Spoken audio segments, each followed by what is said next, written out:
Welcome to the PeopleFirst HR Excellence Awards 2024. A warm virtual welcome to everyone joining us today from across the globe. We're thrilled to celebrate this momentous occasion, the annual 8th PeopleFirst HR Excellence Awards. Over the past 8 years, these awards have become a powerful platform to recognize groundbreaking initiatives and exceptional leaders who are shaping the future of work. This year, we're placing a special focus on diversity, equity, and inclusion. Did you know that a recent study found companies with strong DE&I practices experience 21% higher profitability? Fostering inclusive workplaces is not just the right thing to do. It's critical for business success. Throughout the day, we'll be delving into this crucial topic through insightful panel discussions. But today isn't just about exploring the future. It's about celebrating the incredible achievements of the present. We have a phenomenal lineup of nominees across a wide range of categories, all pushing the boundaries of HR excellence. From innovative talent acquisition strategies to exceptional employee engagement programs. We're excited to unveil the winners who are truly making a difference.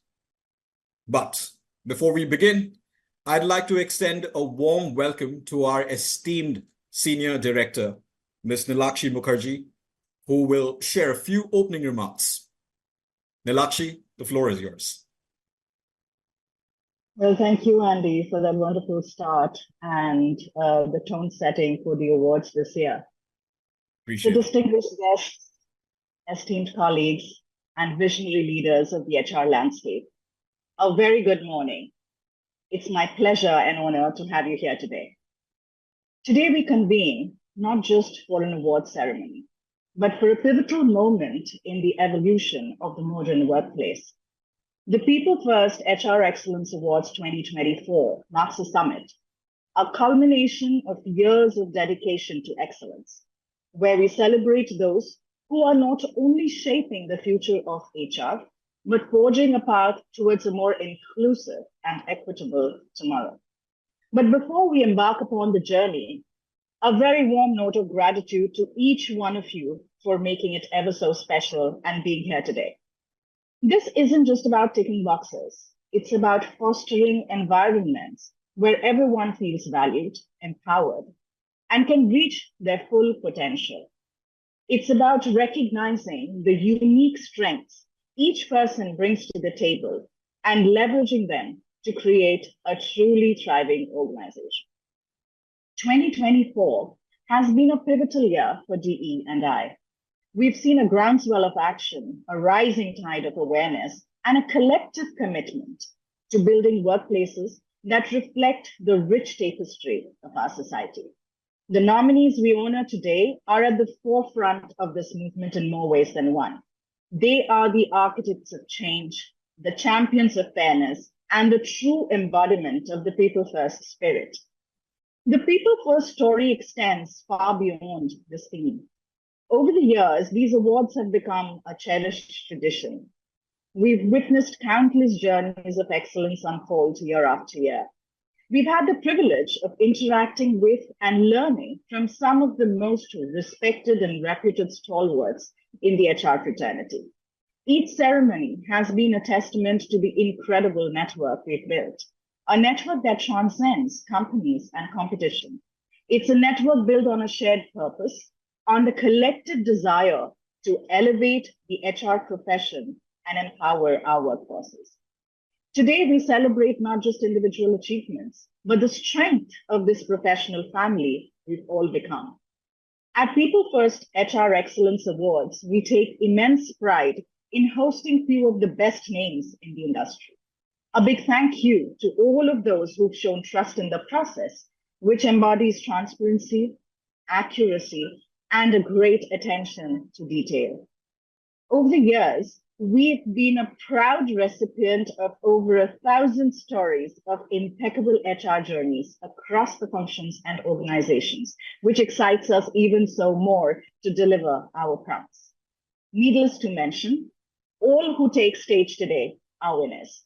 After being meticulously judged by an august jury panel, each organization or individual out there is no less than the other. So please join hands to celebrate every accolade today. On this day, we acknowledge the power of a diverse workforce, the strength of an equitable environment, and the limitless potential that comes from embracing inclusion. Get ready to be inspired. Have a wonderful day ahead. Thank you. Over to you, Andy. Thank you, Nilakshi, for those inspiring words. You've truly set the tone for today's celebration, igniting the spirit of DE&I. Your passion and insights have given us a powerful start to this event. Now, to turn up the heat even further, we have the distinct honor of welcoming our guest of honor, a titan in the world of diversity, equity, and inclusion, Sumit Agarwal. Sumit isn't just an advisor, he's an architect of inclusion. He sculpted policies and delivered insights that have transformed Fortune 500 companies. Imagine a world where every voice is heard, every talent is valued. That's the world Sumit strives for. Hi, Sumit. Thank you so much for joining us. Namaskar and thank you for welcoming me at such a wonderful event. That was such a long introduction, but I just am a human being who strives to make the world a better place. Thank you for welcoming me here. So, a TEDx speaker, a LinkedIn top voice, an SDG ambassador for diversity and inclusion. His dedication is as vast as his list of accolades. He has graced prestigious platforms like Reliance, Monster.com, and even IITs. Sumit's not just preaching, he's practicing. His work with Great Place to Work Institute India ensures exceptional employee experiences for all. But his commitment doesn't stop there. He's a champion for global diversity goals and a lifetime member of prestigious organizations like the National HRD Network. He even empowers youth through his work with ICFAI. Sumit Agarwal is more than a name. He's a movement. Please join me in welcoming this champion of DE&I to our virtual stage once again. Sumit, we'd be honored if you could say a few words, please. I am somebody who's not supposed to be alive today. I was born with 70% movement restrictions. I survived 4 major surgeries. I was rejected by 30 schools. I was rejected by 6 MNCs. They told me, we will not give you a job, even though I was the topper of my MBA university across the country. After my 6th interview, I told them, I don't need your jobs. Keep it to yourself. I'll make the world a better place on my own. What the world needs is a bit of empathy, a bit of humanity, a bit of heart, because there are too many numbers. People now look at data, people now look at the balance sheets to make all their decisions. But I believe all the decisions should be made from heart, because humanity begins from empathy. It starts with empathy. If we are not able to connect, if we are not able to bond, if we are not able to bring and bridge relationships together, then we cannot be the civilization that we strive to be there. Today, if we look at India, with a population of 135 crores, we have the largest population in the world. It is the youngest population in the world. we have to now think that what kind of a democracy we want to build for the future. There are 96 crores registered voters in India. 50% of them are women. 14,000 people are transgenders who are registered voters. 85 lakhs were people with disabilities. Most of their votes were collected from their houses. Why can't we learn from the Bharat and the mechanism of Bharat and strive to be a diverse and inclusive country as we truly are? And why can't we replicate that diversity of our country to reflect the values and cultures of all the companies? Why do we have to speak about diversity? Why do we have to speak about inclusion? Isn't that not by choice? It should come from the heart. There should not be workshops on DE and I. It should come from people's heart that everybody should be given equal amount of chances. They should be enabled equally. I don't only speak about equality, but I also speak about equity. Enable them so that they can achieve what they are set out to achieve. In Dubai, they don't call people with disabilities persons with disabilities. They call people with disabilities as determined people. Because people with disabilities are truly determined to achieve what they set out their goals on. In 2030, we have a target of SDG goals. And one of the goals, goal number 10 specifically, is reducing inequities. If we look at it in a global scale, India is now leading the world by example. In many sectors, many spheres, many companies are coming to India to invest. The startup sector is growing.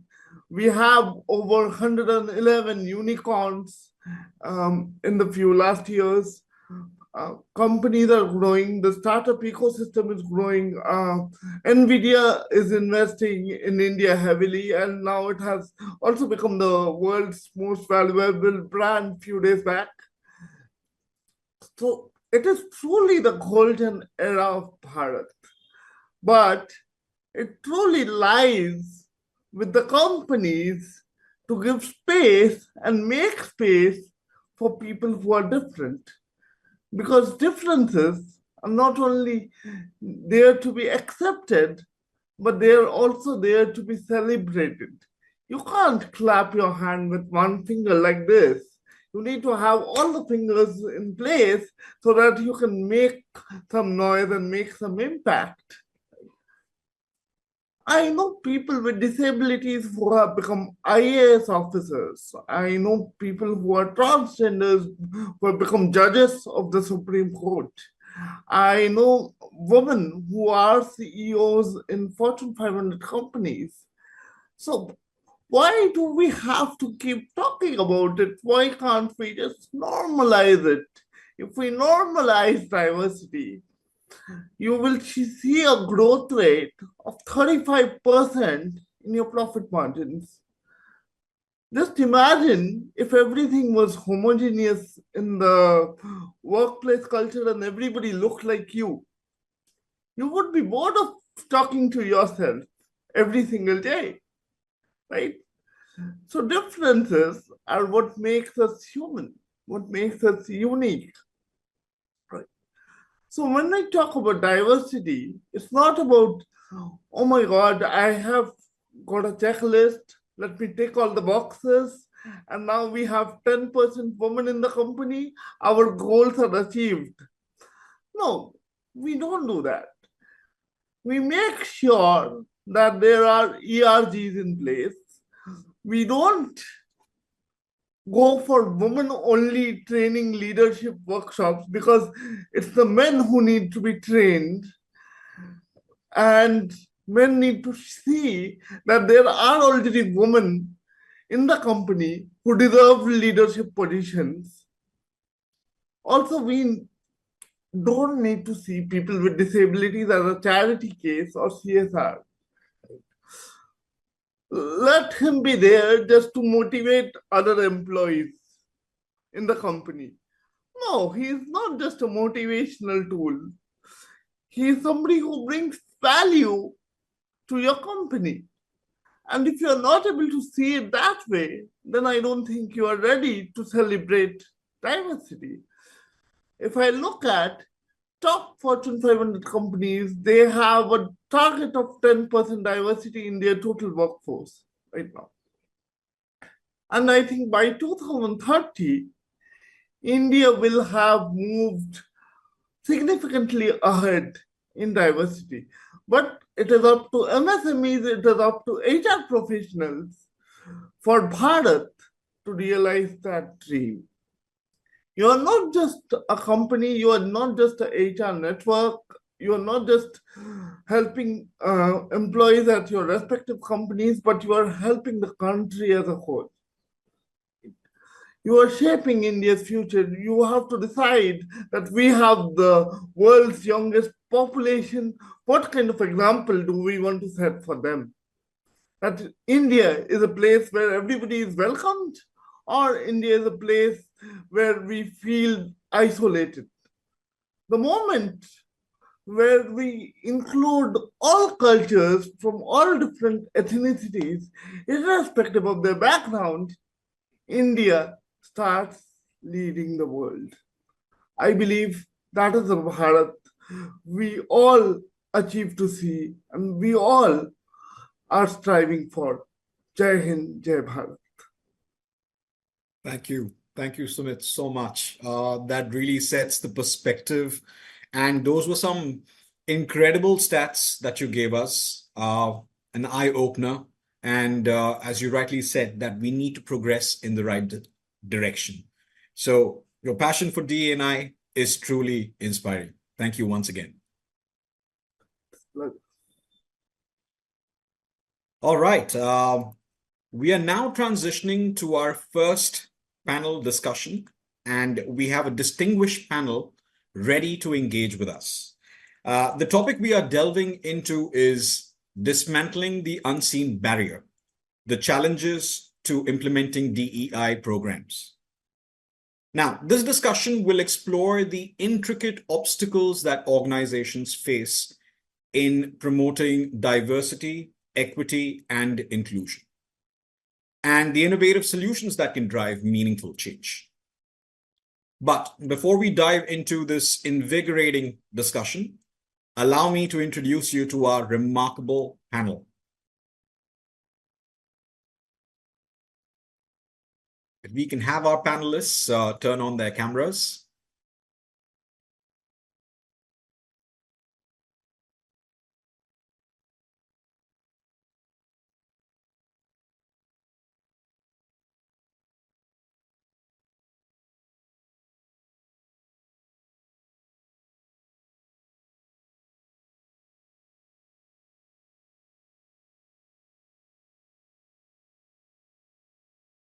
All right, and we're back now. Sorry about the delay. So wait, अभी हम लोग का slide ही है. I'll give you a countdown.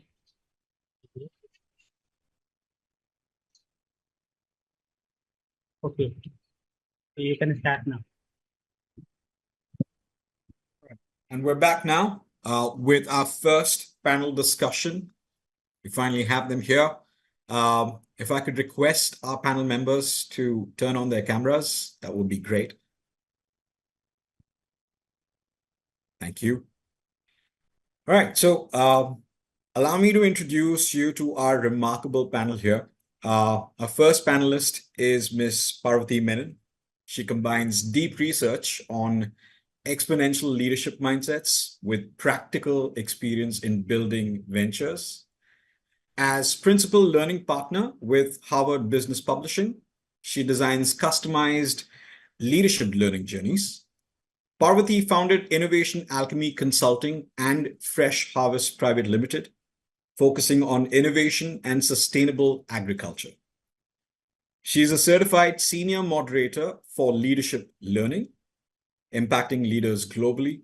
She chairs the board for the School for Social Entrepreneurs, India, and serves on the board of National Peroxide Limited. Hi, Parvati. Welcome to the panel discussion. Thank you very much. I hope you can hear me. Yes, loud and clear. Thank you so much. Wonderful to be on the panel. Thank you, Andy. Well, ladies and gentlemen, let's give a warm welcome to IVS Ranganath, an award-winning HR leader with over 20 years of experience, currently heading HR at Shriram Bioseed Genetics. He excels in strategic alignment, talent engagement, and organizational development across India. Recognized as a top 100 HR leader, IVS is dedicated to creating empowering work environments and contributing to community development. Hi, IVS. Hi, very good morning to all Thank of you you. for joining us. Thank you, my pleasure. All right. Next, we have Dr. Kiranmai Pendyala, an esteemed HR leader and academic, formerly head of HR at Intercontinental Exchange India and a governing body member for various universities. She excels in global HR operations and change management, an accomplished author and international examiner. Dr. Kiranmai combines her academic expertise with extensive organizational experience. Once again, Dr. Kiranmai, thank you for joining us and welcome to the virtual stage today. Pleasure to be here. Morning, everyone. All right. Our moderator for today is Dr. Soumya Bhatgayan, Vice President of HR Business Strategy at Gold Star Jewelry Private Limited. With over 20 years in HR and a PhD in e-commerce, she brings deep expertise in organizational transformation and digital initiatives. Dr. Soumya is an educator, mentor, and a world record holder, I'm told. Dr. Soumya, the stage is yours. Thank you once again, and have a fantastic panel discussion. Thank you, Andy, for such a beautiful introduction to all of you. Welcome to my fellow panel members. Lovely to see you all on this Friday morning. Thank you for taking out time and engaging in this discussion that we have today. I have two beautiful women, and for the diversity, we have Ranga here with us. So thank you, Priya. So what a wonderful panel. I have known few of them through panels, through LinkedIn, through various forums. So thank you for meeting again here ethereally. And this is something that the cause is something that I personally associate with. So setting the pace and the context for today, I take real life examples. So I am wearing this watch, and I was wearing it on my right hand. And my niece said, Mommy, why are you wearing it on your right hand? I said, because I'm wearing the other stuff on my left hand. She said, aren't women supposed to wear it on the left hand? I said, wow, it never occurred to me. But thank you, the kind of mindset biases that we had. The second thing that happened with me was while I was at the airport. And at the airport, it so happens that we go with a sense of entitlement. हवाई जहाज में जाना है भाई, पैसे खर्च किए तो airport की सारी सुविधाएं हम लेंगे. So when we do that, what happens is there were porters helping others, and then there was this man standing there with just a small suitcase that was a cabin luggage. But because the person was traveling business, the sense of entitlement was, hey, I need a porter to pick this up. I will not touch my luggage. These things, also come in as a behavioral pattern from our day-to-day lives. And diversity today is not just based on the gender, caste, creed, or religion. but it is also extending beyond the abilities, disabilities, but more from the thought line. So, setting this as our talking theme today, in no particular order, I would love to have your thoughts on, what are the biases that you have encountered in putting forth the diversity and inclusion initiative in your respective organization. Let's bring in real life examples. Over to you all speakers. In no particular order, let's give the gentleman the first chance, क्योंकि वो एक movie में बोला था ना कि bathroom की line के अलावा भी कहीं पर हम खड़े हो सकते हैं आगे. So over to you, Ranga. Okay, thank you very much for having such a wonderful panel, and happy to be part of diversity here. Good to see, 3 female, 1 gentleman. Thank you very much. So I think in my context, in my perspective, first of all, why diversity and inclusion is required in the current organization. People are talking about, I think we all know that maybe last 5 years, a lot of buzz is happening, DEA. Actually, first of all, every organization has this impact. They want to create as one of the organization culture as a part of ethos of DEA. See, in my perspective, I think why diversity inclusion required, I think create a robust talent pipeline for a key sustainable index. That's one of the topmost priority, irrespective of any organization. That's my view. Number 2, create a positive impact on organizational effectiveness. Number 3, increase the productivity and retention. Having said that, I think we all agree that these are all very good to know, good to see that. But really, in the real-time impact, of course, I'll share some of the real-time examples also. Having this in HR, HR scope and HR strategy, but when it comes to the practical implementation, so when I go and ask my sales head, hey boss, diversity is one of the topmost pillar in this area agenda. So out of 6 territory sales manager, I want to hire you. I want to bring 2 females in the organization. Would you like to accept? Ranga, it's very good, but having female in my team, again, they need to travel across remote areas and these kind of blah, blah, blah, I think there are so many says why they want to say no to them. Okay. That's the one biggest hindrance, even though people are accepting the fact that I want to have a diversity, but when it comes to individual to implement, there's a big question mark. How can I manage? That's number 1. I think that's why I always say that ensuring top-down commitment is most important. Number 1. Number 2, the commitment and conviction from the leadership is most important. For example, when I'm hiring in a campus hiring, I ensured that, I told my team members, even I told entire leadership team also, out of 8 ETs we need to hire, I want to have a 50% diversity in the hiring system. Okay, even though there is a lot of barriers, people say that, again, if you hire the people in sales and marketing, it may be difficult for them to go in different locations. But we insisted that people should have.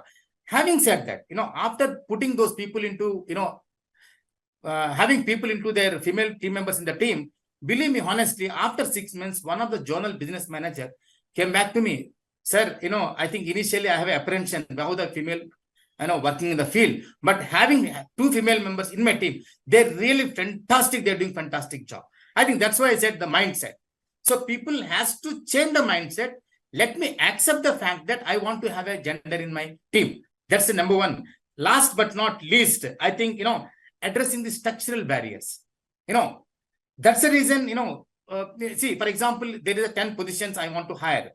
Out of 10 positions, I told my team members, if you're sharing the profiles around 5 to 6, ensure that 50% of the profiles are female gender diversity.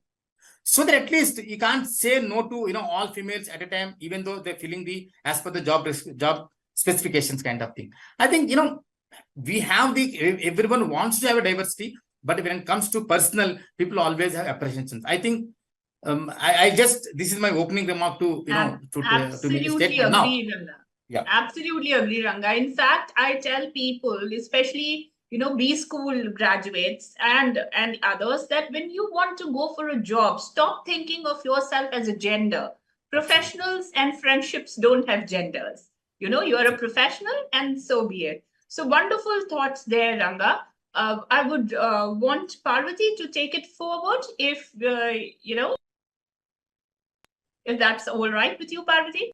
Certainly, certainly. Firstly, thank you so much for having me on the panel with such esteemed and accomplished leaders. It's such a delight to be able to hear these perspectives and thoughts. Just building on what Ranga was sharing, I think the example that you've shared is such a brilliant one, because what it demonstrates is that one of the big reasons that there is a barrier to real inclusion is not because people don't want to include, because we don't have enough role models. Like that example you provided, somebody was open enough, you were able to convince them, they took on 2 women leaders, did really well. Now he's a converted champion. And he's willing to say, well, this was such a fantastic idea. So I'm sure if 10 more people were to go to him, he would tell them, you must, because I have had personal example.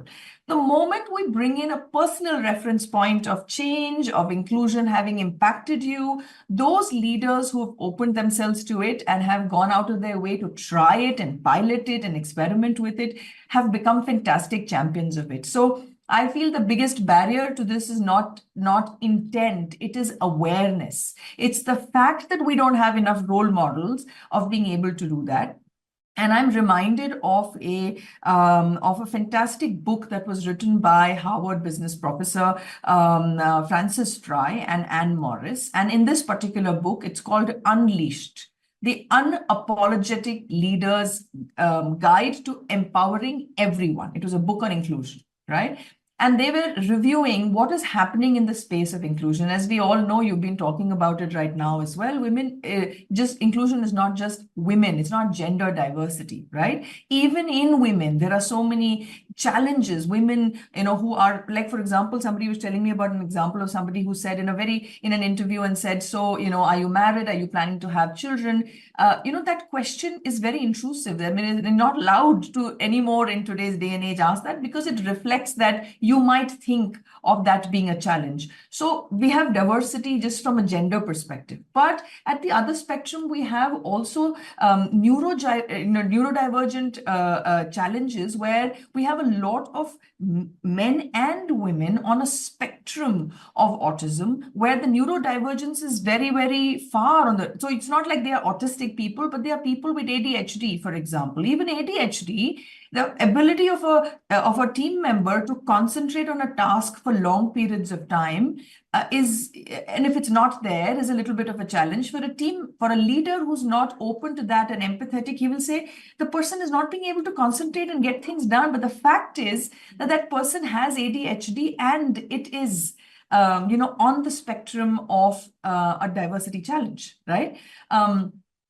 Once you know that there is a challenge, most human beings, in my experience, I would say, and I'm sure research, corroborates that as well. Once we know, we have the ability to include. But if I didn't know, I'm not aware, I've never experienced it, I don't. So I feel the biggest job all of us have as leaders in the space, especially in diversity, to amp up the inclusion of a variety of diversity into the organization, is to constantly be looking to create examples, to bring those examples in, maybe role model, maybe bring in experts to be able to have those conversations.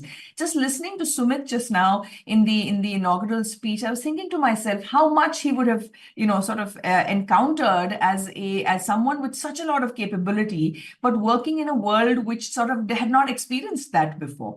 Last weekend I had this opportunity to watch this fantastic film called Chandu Champion. It was an example of a Paralympic athlete who won a gold. We didn't even know him in our history.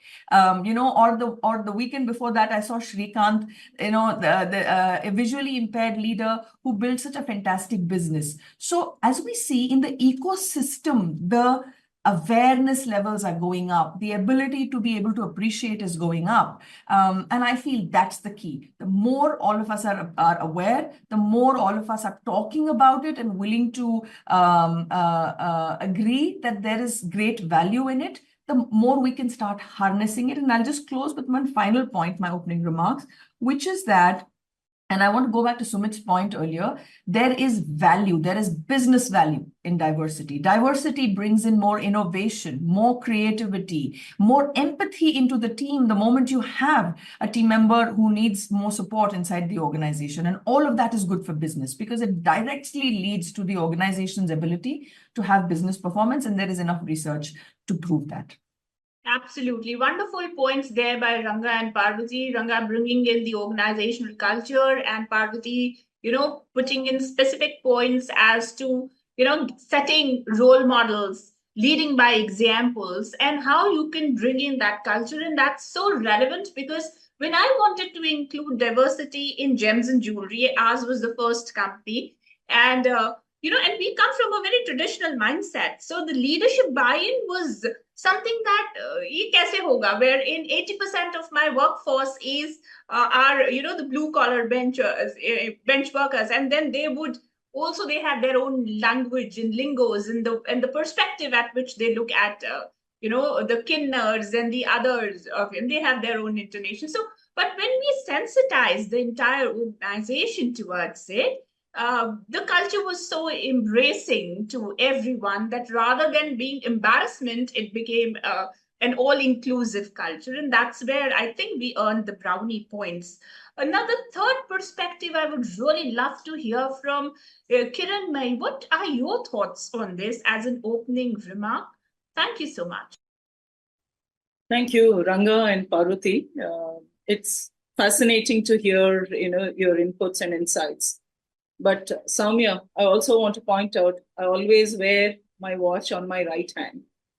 So, since you started with it. Now, why are we even, referring to these in terms of biases? Because I think the key word, as several of my co-panelists have mentioned, mindset. It's a social conditioning and the mindset, which leads to these biases as we talk about.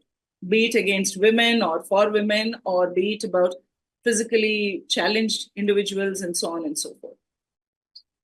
So biases exist. I think the way each one of us have to start looking at is the unconscious bias which continues to be among all of us, including each one of us. But the moment we recognize, as Parvati mentioned, it's about identifying and constant awareness, which is going to slowly but surely move us towards the end of the dark tunnel where the light comes in. So while we do see instances, today we are talking about not just women, but it could be anyone who is underprivileged in a given economy or a society. So organizations like ours typically look at diversity. Largely, the first item which comes to the fore is women, because it's obvious, it's visible, and you're going to look at, men and women. You have so many across the globe. The globe is not, unequal per se. You have equal number of men and women. In some pockets, in some geographies today, we do hear that there are fewer women. And hence, we have stories now emanating in socio-dynamics where it says Punjab now doesn't have as many women as it used to. And hence, the farmers and other communities, they do need women at home. They do need women at the farm. They need that particular cohort. So they're going to countries like Philippines, Indonesia, and others to just marry because they don't have enough women. It sounds very startling and weird for a minute, but those are the kind of trends. So I just want to share a little story. I don't know how many of you are aware, but I was struck by this. We are all somehow, sometimes, we are against saying, we don't want any preferential treatment. I don't know why women have to have a quota, or any particular class or caste needs to have a quota. There's always huge debates around it, right? And that becomes very divisive also at times, because you say, this caste versus that class. So you're trying to divide, or are you trying to bring them together? Because you're talking about inclusion while you want diversity. But interestingly, affirmative action, as it's called in the United States or one of the most developed countries, or we call it as reservations in India, they all have one agenda. The agenda is how do we build in that diversity? So in organizations as well, some of our organizations choose to have a quota system, as it's called by some. That is, you say certain percentage or this particular position, we want to say at least this percentage of women or this percentage of physically challenged. Now, why are they doing this? It's almost like forcing it, right? As Ranga's example is like he was trying to convert a champion or an ally. But the reason it's done is once it becomes a habit, initially it's resistance, and you're trying to beat it right from the top with either a quota system or reservation, whatever term you give. The example I will share is medical colleges in India. Look back, 35, 40 years ago, all medical colleges across India had a reservation for women to enter into medical schools or colleges because you didn't have as many women doctors at one point of time in India. Because for gynecology, obstetrics, I mean, you can mention multiple other social layers where a lot of them would dread to go to a male doctor, and that's causing a lot of infant mortality. So it's a huge social issue, and hence it was forced. And every medical college by mandate has to bring in 30% women. Today, just go and check. There's not a single medical institution which has reservation any longer for women. What happened? That push, actually, today you have in medical colleges 50% or more women entering into medical colleges through direct admissions or whatever. So that change, the transformation occurred only by a push from the top. And that's exactly what happens in some of the organizations which are proactive, forward thinking, and they say, oh, today it's a business imperative, as Parvati mentioned. Absolutely. Diversity is a business imperative. So how do we cut through those biases? So it could be by push. Pull is a wonderful one, but not always it works. It takes a much longer period. Hence, the push strategy is what majority of the organizations have chosen so that they start seeing women entering the workforce. They start at different layers as well. And they also saw people with physical challenges, with various support tools they would have, whether it's visually impaired or auditory challenge, they can go on. All of them were invited through various measures so that they can thrive, they can survive, and so on. Similarly, you found LGBTQ now. That's the other one where we all dread, and it's still a social taboo in large parts of the country. But law has come in, and now organizations are using their enterprise frameworks, if it's a large multinational, because they have their enterprise framework where DEI includes LGBTQ. So all this, so I would put it in a nutshell, Soumya, Parvati, and Ranga, as I looked at it as a 5G in one of the organizations I've been part of, just as we talk about telecom network 5G. So I talked about geographical diversity, which means you don't pick people only from one linguistic, because India has that beauty of diversity across with so many states. So geographical diversity, generational diversity, because you do need multi-generational. Today it's become a reality. But initially there was a lot of resistance from baby boomers and Gen X, looking at Gen Ys or Gen Z and so on. So again, a lot of sensitization required in terms of how do you manage those workforces. So multi-generational workforce, which means generational, then gender, obviously, which is women, then LGBTQ, which I just talked about, where you bring in people with whatever orientation they have, it doesn't matter, but they bring their whole self to work. And most important, which is what we always talked about, along with the diversity of physically challenged or veterans and so on. You touched upon the autism piece, Parvati, but cognitive diversity. Yeah. I think most important from a business imperative is each one is so hardwired, very different, very unique, while all are human beings. How do we build in that cognitive diversity? Because cognitive diversity really brings in what we refer to as innovation. Yeah. Only when there are divergent perspectives can you really innovate and create. So these are the ones which we worked. And there's several examples in terms of how we created a methodology in the Magnus. One is right from the top, as Ranga mentioned, that advocacy and sponsorship needs to be there.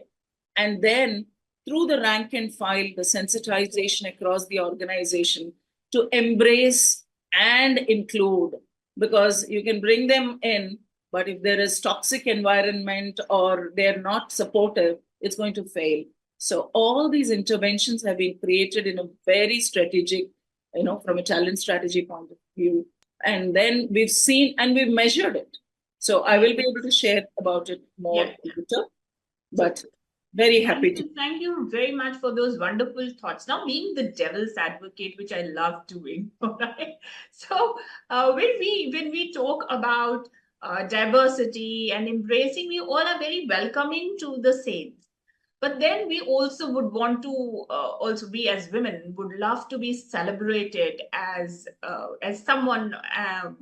Today is Women's Day, and then I have my male colleagues standing up and saying, "Well, you give roses to all the women on the Women's Day. What about us?" And I said, "So there is a Men's Day, no, in November, so we will celebrate that." No, you keep forgetting about us. We are the underdogs in this organization. So that is what we get to hear. So how do we manage to balance the two pains? And secondly, when we talk about diversity and inclusions, and then we celebrate it by pegging something to some, like there is quota, fantastic. But to me, the quota should be more on the economical level rather than on the casteism. That's what my thought is. Whether a person is poor, that person should have the rights to education and then go forward, rather than I coming from an IAS background, being from the quota of the so-called quota masters, and then getting a privilege somewhere. So just being the devil's advocate, how are organizations, though the organizations which are the non-government kinds, which are not mandated, but the private sectors, they're still, you don't see the casteism too much. But in the government sector, we do see the quotas. Like we celebrate Women's Day, this is also something that kind of triggers me a little bit. I'm not someone who's going to stand with a jhanda saying that, hey, women liberation zindabad. I'm not one of those. I love to be a woman and in my softness, but this is something which kind of, keeps me thinking that on one side we are talking this and the other side we want to do this. So how do we balance this is my thought. Going back to, I think let's start with Parvati this time. All right. I think I want to build on two points. I think very, very well said by Kiranmai, and I want to lift on that. One of the reasons that we are seeing so much inclusion of women in medical is because at some point somebody was brave enough to say, yes, we need a quota. Nobody understood it then, created the space for 2 or 3 women or 5 women or 10 women. The fact that we have people in engineering who have stories like I was the only woman in engineering, in that whole batch. Very, very famously, we have, so many leaders who have been the first in their class. But today we don't think about it because in 3 generations from now, there are so many, right? But it takes generations. It's a very important point. So it's not as if one generation can make the difference. There is enough research that tells us now that it takes 3 generations of educated women in a family in order for that family to rise above poverty substantially, right? And become what we might think of as privileged. So I feel that there is a certain role that affirmative action takes or reservation has in a society that is evolving, and all of this is evolution. That's point number 1. Point number 2, I think, is that, and I'm going to go back to Professor Fry's book, because she herself comes from the LGBTQ community, is representative of that.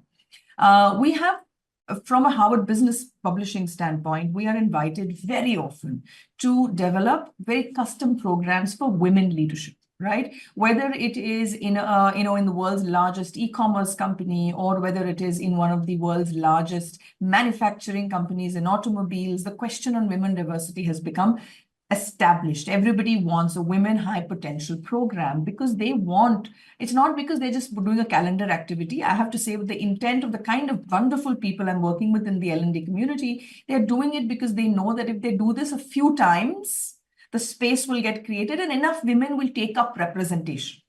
But I was most delighted when a team that reached out to me said, we want to now do this for our LGBTQ community in the organization globally. I was like, wow, fantastic. What is the size? They said the cohort size will be 20 people. We take a minimum cohort size of 50. But in this case, I'm like, 20 is great because 20 are voices. What are you trying to do? I'm trying to create role models. I'm trying to demonstrate that affirmative action is possible. And then many more people, we hope, will come out and say that, we represent ourselves differently, but we have so much to contribute into the organization. Now, I'm just putting on the lens of a team that does, in my team, we do, customized corporate learning development. But when you give me a slew like that, then I have the ability to think of the same leadership behavior, say it is empathy or it is innovation, but in a very different way because the audience perceiving it very, very different. But here's an organization or a set of organizations willing to contribute to it. So with your permission, I want to just share, because the conversation is so rich, I'll share with you one slide. I don't know, am I allowed to share? Okay, so let me see if I can share just one slide, because I think this framework is a great one for us to discuss. I'm hoping all of you can sort of see my slide. This was the framework, and this is from the book by Francis Fry and Anne Morris. And they call this the inclusion dial. See how simple and insightful it is. And I found it very powerful. Right? What is the inclusion dial? It's not just having people feel safe in the organization. That's in fact level 1 of the inclusion dial, right?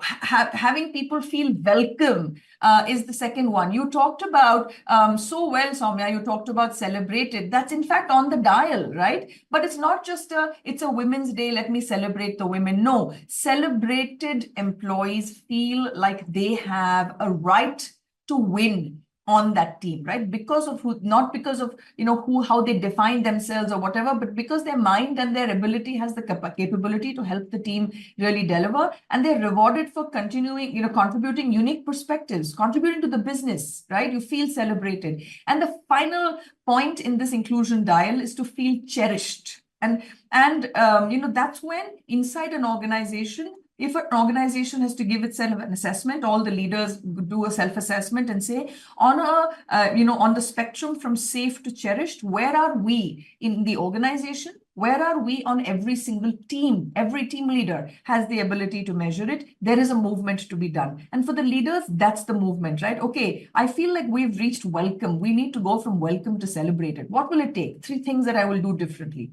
Celebrated to cherished. What will I do differently? What is an organization doing differently in order to embrace the diversity that now sits inside the organization and make that your USP, because you have people with so many different experiences coming onto your table to brainstorm your business's biggest problems. And at the end of the day, a business runs in order to have the business thrive, because the business thrives, we thrive, and hopefully if it's a sustainability ESG oriented business, you have the environment thrive as well, right?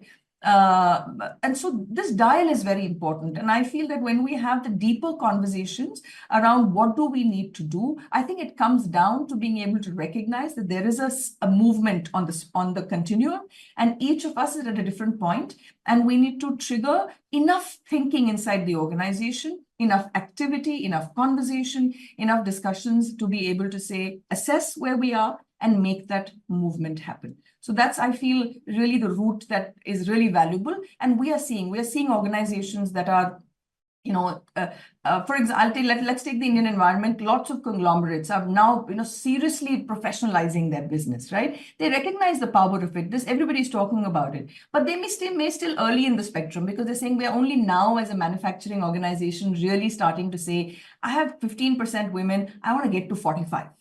Great goal. How am I going to do that? Okay, now let me start by welcoming, cherished, etc. But there are global organizations that have been on this journey for almost 10 years now, and who are, like I said, saying, can you design a program just for our LGBTQ cohort, because we want to help them. So the spectrum is wide. Every organization is on the spectrum somewhere. Some are not even on the spectrum, so you know you have a movement to do. But I feel this is the route that many of us will be following. Awesome. Thank you so much, Parvati, for that wonderful share and the slide. And just to let you know that we have in the manufacturing moved beyond, far and beyond embracing. We also have women who were working as prostitutes and on the streets. Their identity is enveloped. We don't disclose their identity. Only me and my recruitment head knows about them. And not even the business owners knows who they are. And there are 30 of such women working with us. So we've got 150, diversity people working with us. We have people with physical abilities, disabilities, whatever you call, or challenges that we can talk of. Now, coming back to all of these are beautiful thoughts that are being shared by everyone. And I would love to hear your thoughts on how do we set the communication strategy? Like, we have ideas with us as leaders, as HR leaders at the C-suite, but how do we communicate to it? And also, how do we create the buy-ins? That is very important, because someone has to adhere and latch and to be glued to the cause, to commit to the cause. Otherwise, these are just beautiful ideas. They will be just, somewhere over there, just for the name of it. So, Ranga, would you want to take this, please? Thank you. Yes, Soumya. Thank you very much. I think, sir, wonderful thoughts by Parvati and Kiran. I like the 5G strategy. So having said that, I think you all know that in 1974, what happened? Sudhamurthy wrote a letter to J.R.D. Tata. I'm a mechanical engineering, and why I'm not getting the job in the shop floor in telco, actually. See, the flip side of the diversity is always existing. But only thing is that, as we are discussing, the creating awareness among ourselves, of course. And we all know that, today's industry, if you see any organizations, any segment, there are 4 generation people are working. Gen X, maybe grey-haired people, Gen Y, Gen Z, millennials, and trillennials. I think that's coming up, new terminology coming now. So 5 generation people are working collaboratively. Understand that itself is a big diversity. See, I think, those days have gone, people has to listen from the only top 2 leaders only. Now, today, organizations are also encouraging the young guys who are joining the organization. In fact, I would be happy to share that in my organization, the people who joined as an executive trainee, they spent only 1 year in the organization because of the kind of capability and the kind of interest, the inquisitivity they are sharing with the management in the business council meeting.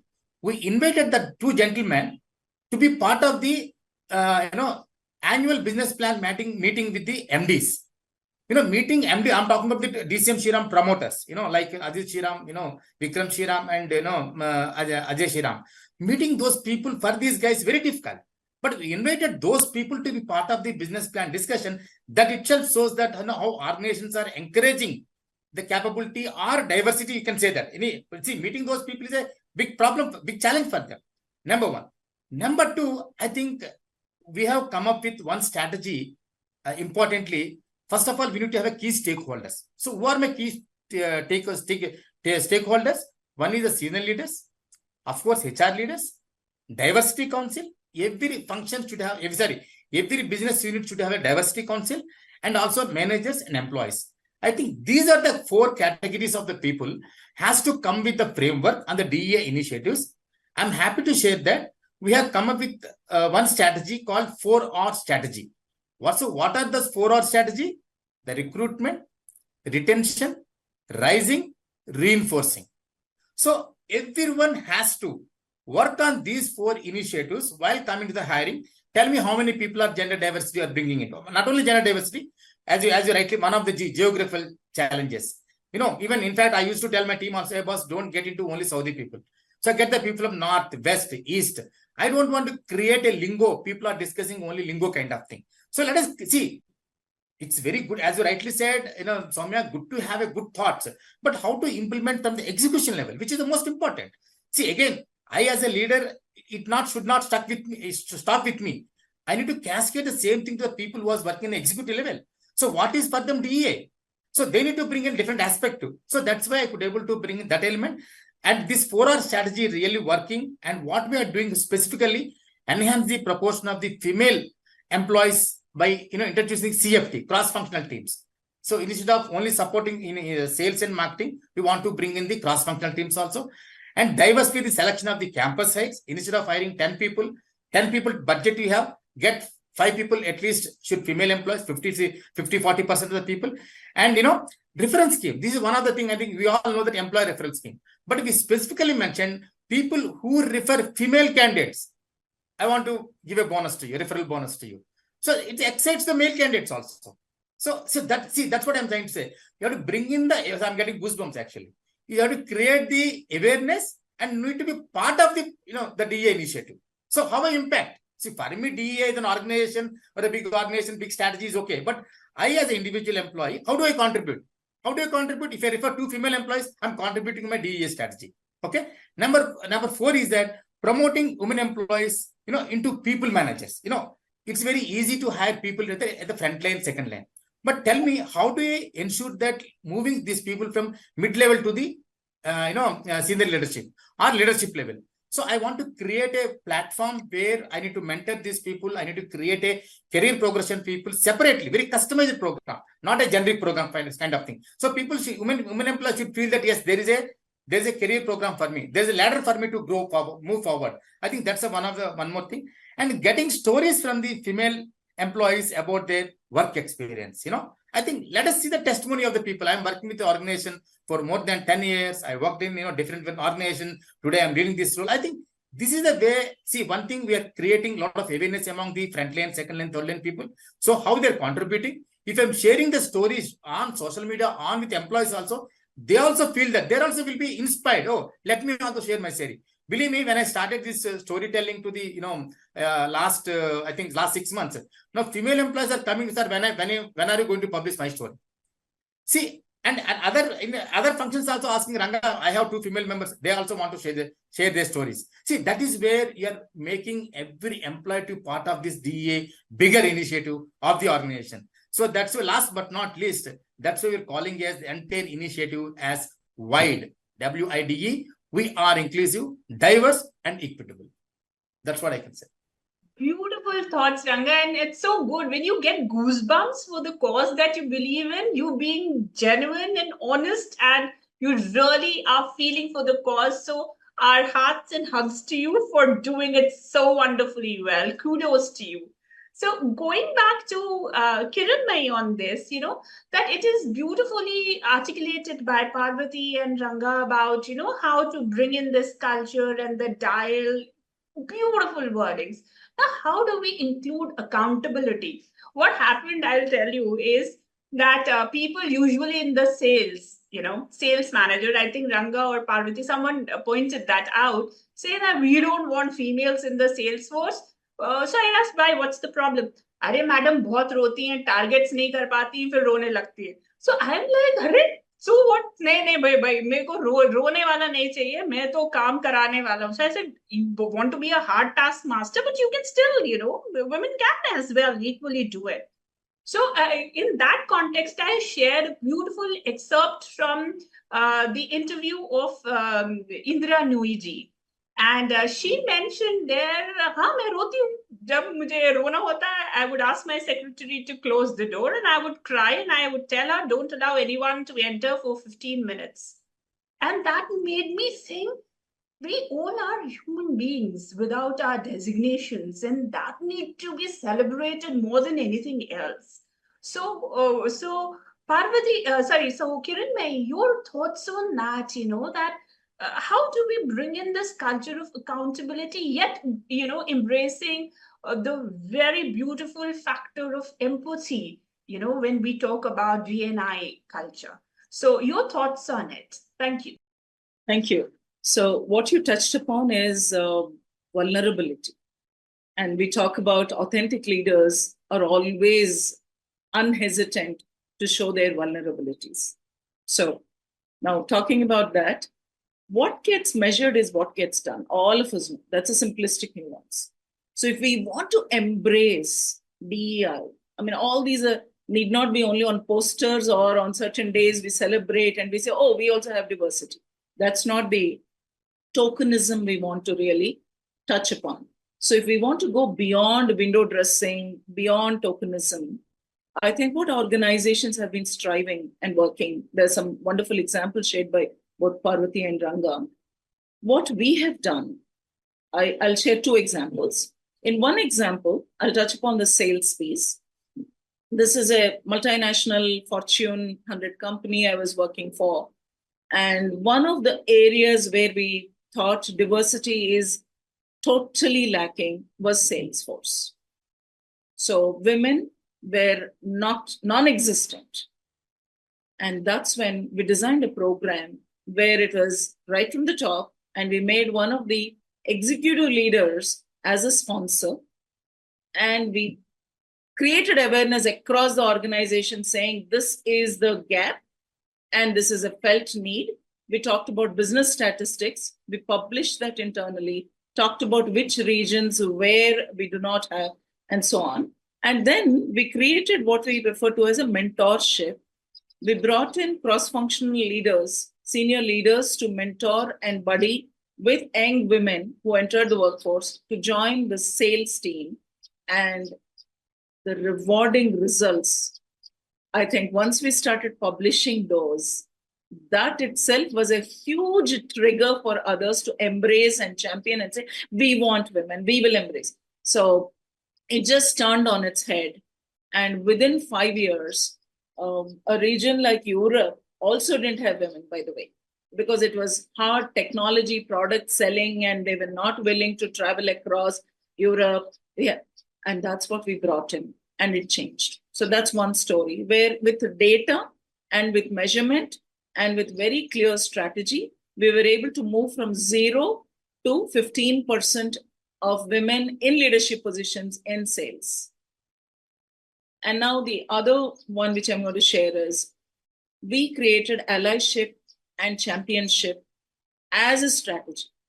Today we talk about it. This was non-existent, 10 years ago when we were talking about the industry. So what we've done is we looked at each of the leaders, the verticals, and within that, there is always a people. Just as you have a financial goal, you also have a people goal. So for the people goal, we added a measure, and we clearly attached a percentage weightage for all the people managers to ensure that they grow diversity in their team, right from acquiring talent to retaining talent, which is what Ranga was talking in his 4R strategy, as well as growing them. So what is the investment with L&D initiatives to grow them, to help them succeed? And what's the percentage we gave that pyramid or the funnel? And we said, okay, right from, the bottom of the pyramid to what is the percentage improvement in each of yours? And then we also talked about individual contributors, the dual career ladder, as well as people managers. We said, we want you to, grow, not just women. Of course, we talked about it's an all-encompassing one. And we also talked about something very critical for the organization, which is patents or innovation. So we said, we see fewer women really filing for patents. So what are we going to do? We created the ecosystem that supported, and in fact, we won several awards for this in the organization. I was steering this and leading, and it really showed phenomenal results. So the moment the focus was there and everyone knows that they're being watched and measured, suddenly we found there are numerous champions and allies for the cause. And we have seen the organization transformation within a 5-year period where we had more than, from 10% women in mid-layer to 40% women in the mid-layers. So that is phenomenal. Awesome. And where we had only about 2% of patents filed by women employees, we found it to grow to 20% of women filing for patents. So I will stop there in terms of the data. That should tell you it was phenomenal. So all the efforts made, the strategic initiatives, and the ownership and accountability, which you talked about, Soumya, came in because we plugged it in the goal stage itself, and it was cascaded right from the top. Beautiful. Thank you so much to all my panel members for wonderful thoughts, just summarizing it, because I have Andy on the queue there. So summarizing it, and it is something that is an organization's commitment to the cause. It is not an individual commitment. You have to create role models as future leaders who will certainly follow it. I loved the dial piece that was shared by Parvati, loved the 5G that was shared by Kiran May, and of course the 4R shared by Ranga. Thank you so much. Just to end it all, by a line by Robert Frost, which said that two roads diverged in the woods, and I took the one less traveled by, and that has made all the difference. Thank you to wonderful panel members. Thank you to beautiful, thought sharing on this platform. Over to you, Andy, and thank you to People First. Yes, I couldn't go beyond, without thanking you all. Thank you, Andy. Over to you. Thank you so much, Dr. Soumya. It seems we had a surprise musical interlude during our introduction. So if we can just hit rewind and quickly reintroduce our panelists to you once again. Just very quickly, our first panelist was Ms. Parvati Menon. As Principal Learning Partner with Harvard Business Publishing, she designs leadership learning journeys and has founded Innovation Alchemy Consulting and Fresh Harvest Private Limited. Parvati also chairs the board for the School for Social Entrepreneurs in India. Thank you so much once again, Parvati. Also, we had Ms. IVS Ranganath, an award-winning HR leader with over 20 years of experience. He heads HR at Shriram Bioseed Genetics and is recognized as a top 100 HR leader. Once again, thank you, IVS. Next, we have Dr. Kiranmai Pendyala, an esteemed HR leader and academic. She excels in global HR operations and change management. Once again, Dr. Kiranmai, thank you for joining us on this virtual stage. And finally, our moderator for this panel discussion is Dr. Soumya Bhatgayan, VP of HR Business Strategy at Gold Star Jewelry Private Limited. She has about 20 years in experience in HR. She brings expertise in organizational transformation and digital initiatives. So thank you once again for this panel discussion. It was very, very insightful. In fact, I'd like to even summarize some of the key points that were highlighted, that diversity encompasses behavioral and thought patterns as well. While diversity is a common topic, real progress is hindered by structural barriers. And it's crucial to address these barriers rather than treating diversity as a mere checkbox activity. All right. So now what we have here is it's time to shift gears and celebrate the exceptional achievements in HR across various categories. First up, the Award for Learning and Development. This category recognizes organizations that have implemented innovative and impactful training and development programs for their employees. We had an overwhelming number of nominations in this category, which goes to prove how critical human resource has turned out to be for organizations across. Let's find out who takes home this prestigious award today.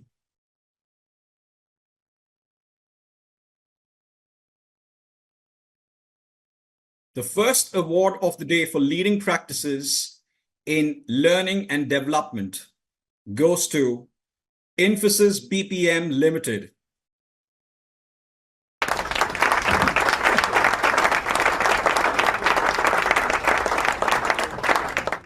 Congratulations, team Infosys. You deserve this. Our second winner in this category is Aditya Birla Financial.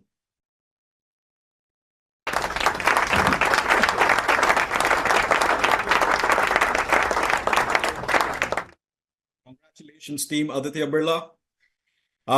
Thrilled to announce that Concentrix Dutch Services India Private Limited is the third winner in the leading practices in learning and development category.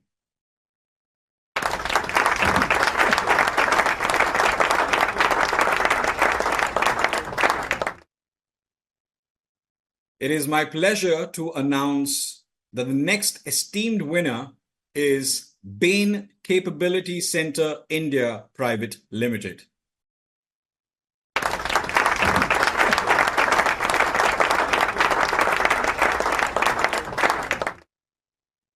Well, with great pride, we announce KPMG India as our next distinguished winner.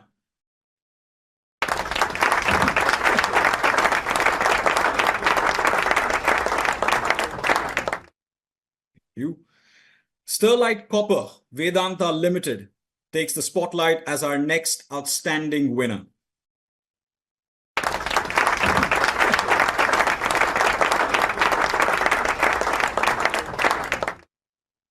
And the champion of leading practices in learning and development goes to none other than Bennett Coleman and Company Limited.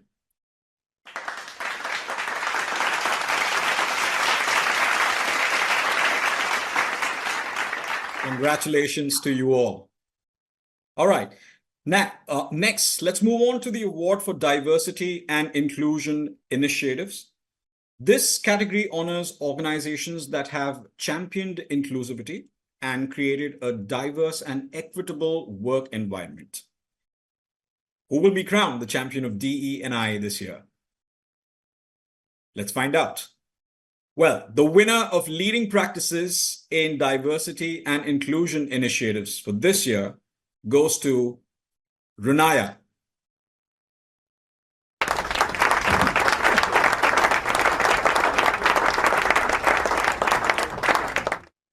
Congratulations, Team Runaya. And the champions, ladies and gentlemen, of diversity and inclusion initiatives at the awards this year is, once again, Bain Capability Center India Private Limited.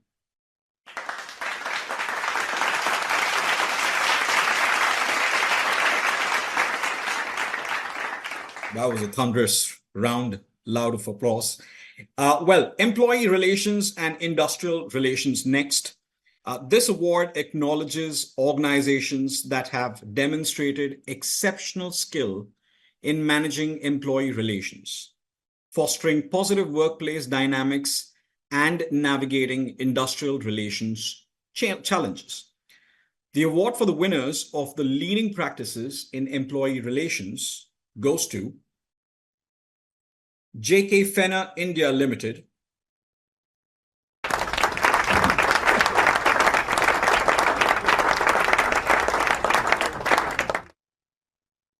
the next winner is Yantra India Limited.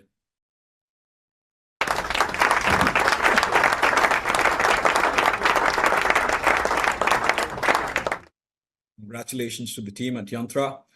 And the champion of employee relations this year goes to Hindustan Unilever Limited.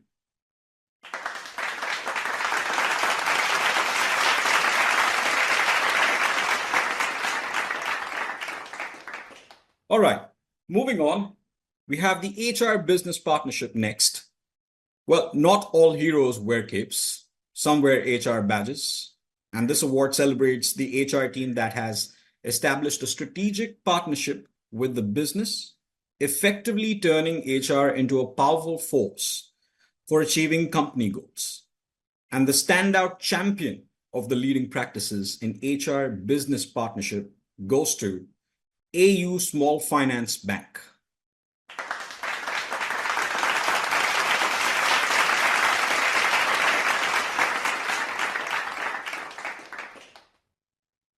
Right. Well, developing a winning HR strategy is an art form. This award recognizes the organization that has implemented a comprehensive plan, demonstrably improving employee engagement, performance, and overall business success. The award for the leading practices in impactful HR strategy goes to HCL Technologies.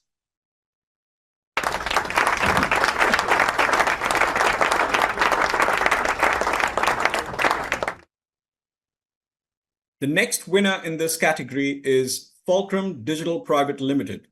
Congratulations to the entire team at Fulcrum for their outstanding achievement.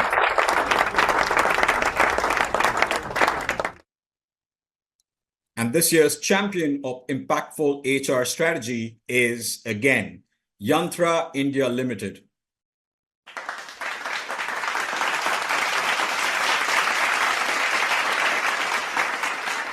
We hope you celebrate the success with applauses all around. HR risk management next. So proactive HR risk management is key to a healthy work environment.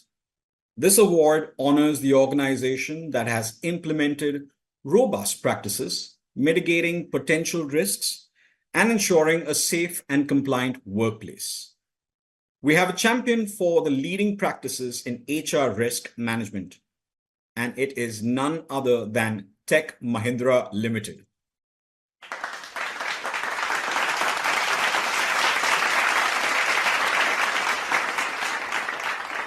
Congratulations, Team Tech Mahindra. All right. Happy employees are productive employees. This award recognizes the organization that has designed a comprehensive and competitive benefits package, demonstrably improving employee satisfaction and well-being. The title of Champion of Leading Practices in Benefits Administration is awarded to Kane Oil and Gas, Vedanta Limited.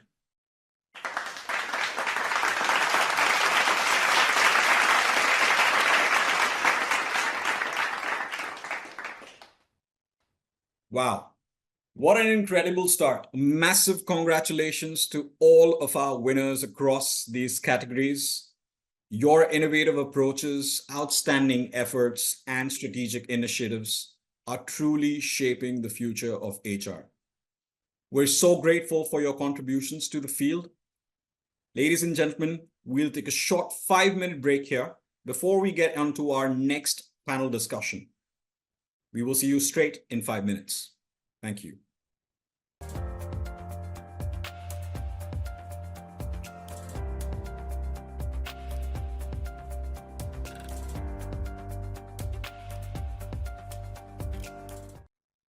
Ladies and gentlemen, we are gathering back and we are ready to jumpstart the discussion. This discussion ignites a crucial conversation: alignment between organizational values and workplace culture to tenets of diversity, equity, and inclusion. It delves into the essential bridge between espoused values and lived experience. How do we create a vibrant tapestry of culture where everyone feels valued, respected, and empowered to thrive? To guide us through this insightful conversation, we have assembled an exceptional panel of thought leaders. Allow me to introduce you a champion for social media growth and inclusion, Saket Tharat. Hi, Saket. Hi, good morning to everyone. I think it's good afternoon now. Actually, we have already crossed 12. So, yeah, but excited, looking forward to the conversation. Thank you, Saket. Well, as the founder of Go Connect, Saket's not just a growth strategist, he's a catalyst. He's propelled over 150 profiles to new heights, and his brand rocketed to become a top 10 player in Indian social media marketing, a testament to his skills and hustle. But Saket's vision goes beyond likes and shares. He's on a mission to democratize the digital space, helping micro, small, and medium-sized enterprises flourish on social media without breaking the bank. Once again, welcome, Saket, to the panel discussion today. Thank you so much. Right. Joining them is the esteemed Divya Jha. Hi, Divya. Hi, very happy to be here and excited to not just share my views but also learn from my co-panelists. Well, glad to have you. Well, Divya is a seasoned HR professional with a proven track record of translating business challenges into winning talent strategies. Her extensive experience spans across renowned organizations like Johnson Controls, Tyco, GE, Thermo Fisher, and Asian Paints. Divya's expertise lies in navigating the complexities of change management, talent assessment and development, executive coaching, mergers and acquisitions, and restructuring. Her ability to bridge the gap between business needs and HR strategy makes her a valuable asset to any organization. With a deep understanding of the current HR landscape, Divya brings a unique perspective to our discussion on DE&I. Once again, Divya, welcome to the virtual stage. Thank you. Right. Well, I'm delighted to introduce our next panelist, Sophia David, a leading voice in DE&I strategy. Sophia is a TEDx speaker renowned for her storytelling, brings 16 years of teaching experience, specializing in communication and leadership at top firms.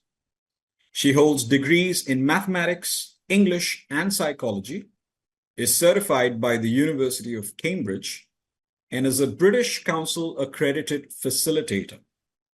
A practitioner in NLP, Sophia also holds a level 2 certification as a workplace coach from the ICF. Additionally, she's worked as a TV voice actor and continues to work and enjoys theater, movies, and reading. Welcome, Sophia, to the virtual stage today. Thank you so much, Andy. It's always embarrassing when somebody reads your bio out, but thank you very much. Well, I try to keep it crisp and short. Thank you.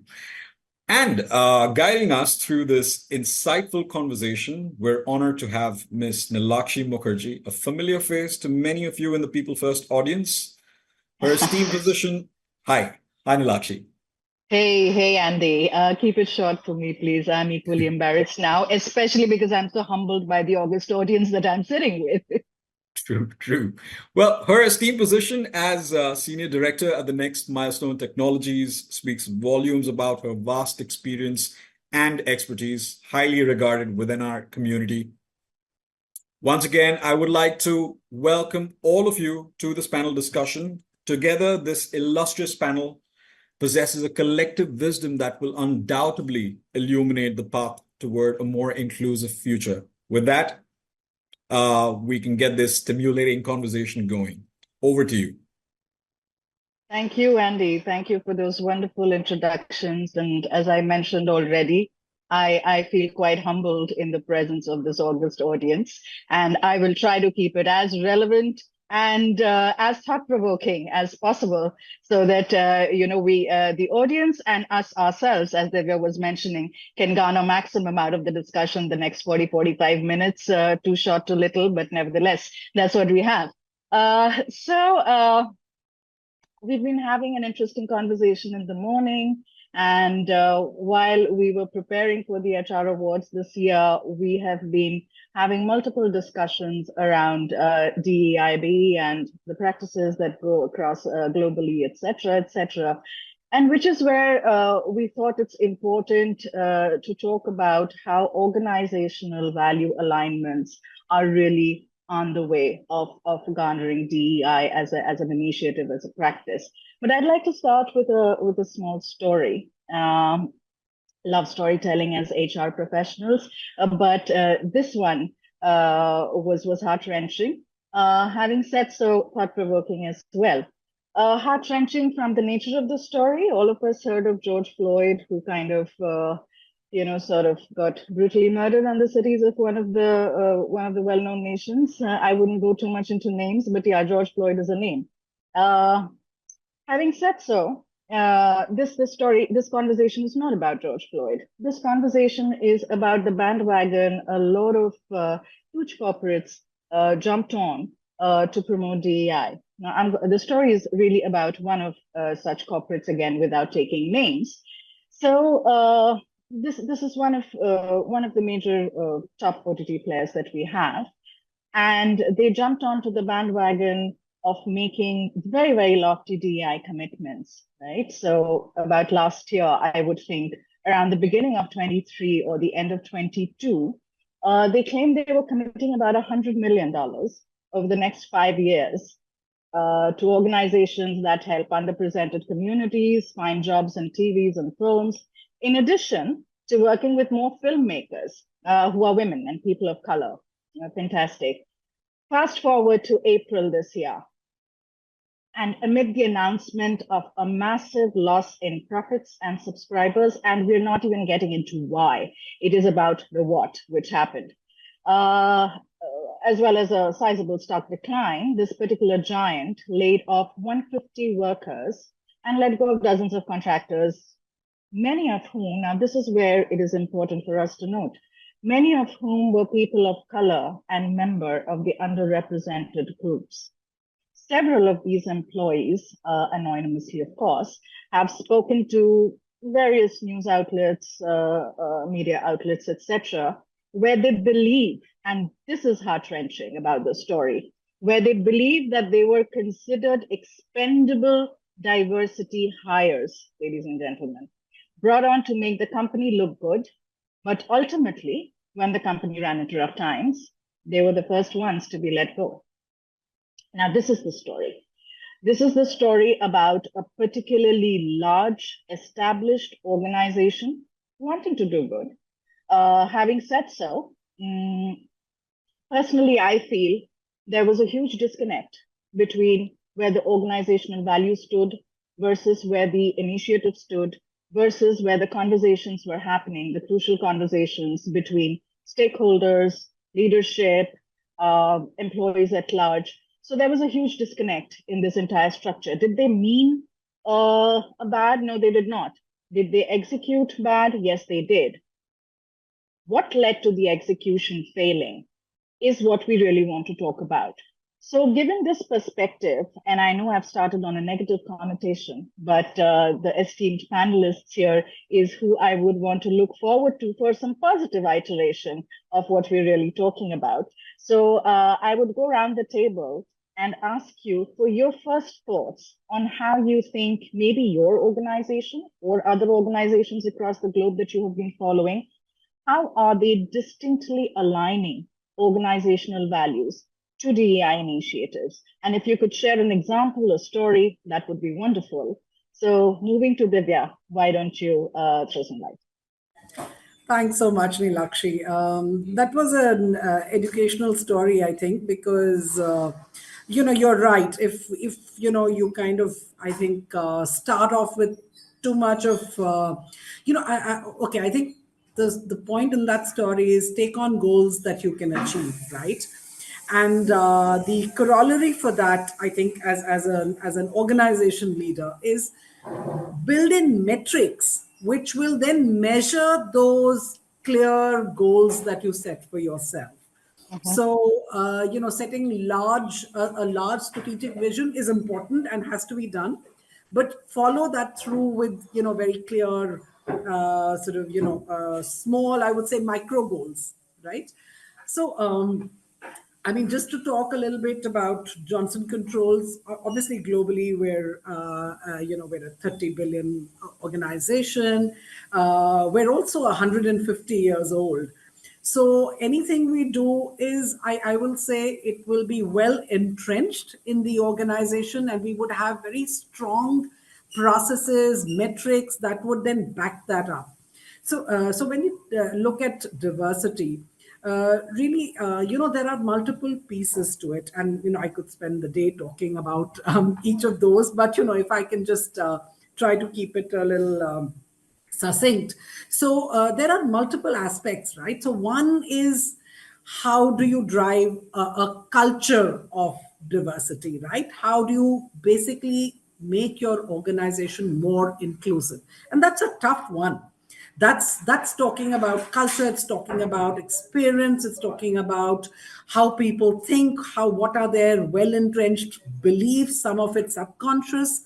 So we do try and do a lot of work around training, for example, for unconscious bias, because many of us think we're not biased, but when you really go through this kind of experiential learning, you realize what kind of biases you hold deep inside. So that's the kind of work that we try to do. We do a lot of education. A very specific one would be around, in India, for example, what really does posh mean, for example. You will be surprised at how few people understand what are the different shades that would get covered in inappropriate behavior versus inappropriate behavior at the workplace. So these are examples of how do you build a culture of inclusiveness, right? On the other side, you've got something like how do you actually increase number of, let's say, women at the workplace, to take an example. And that's something you have to do with very, very concrete. Now, these are not cultural. These are very concrete, KPI driven goals that we set for our organization. Earlier, like I'm talking 10 years ago, these would be goals that HR organization would hold. Today, these are goals that we set for our businesses. And let me tell you, there's a huge difference when you do that. So, and I'm enjoying this kind of shift that we're seeing at the workplace, So, to give you an example, at a certain level, which is middle management and above, talent acquisition cannot provide a final slate which does not have a woman that's been, properly shortlisted, and we think she's somebody that can do the job. This will not take, that position will not move forward. So it's such a strongly held goal today, which is tracked, and you need all kinds of special approvals if you finally want to hire somebody that's not a woman. I mean, so this is to try to give you an example where, one is cultural, but one is, where you have to back culture, actual, metrics, things that you can track. Many other examples, but, I don't want to be the only one talking on this panel. I have lots more examples that, I will be very excited to share with you as the meeting progresses. Wonderful, wonderful. And we would be excited to hear more, because this is about, besides whatever is the agenda, it is also about a lot of best practice sharing, which would make us more enriched as organizations at large and as individuals, of course, as practitioners.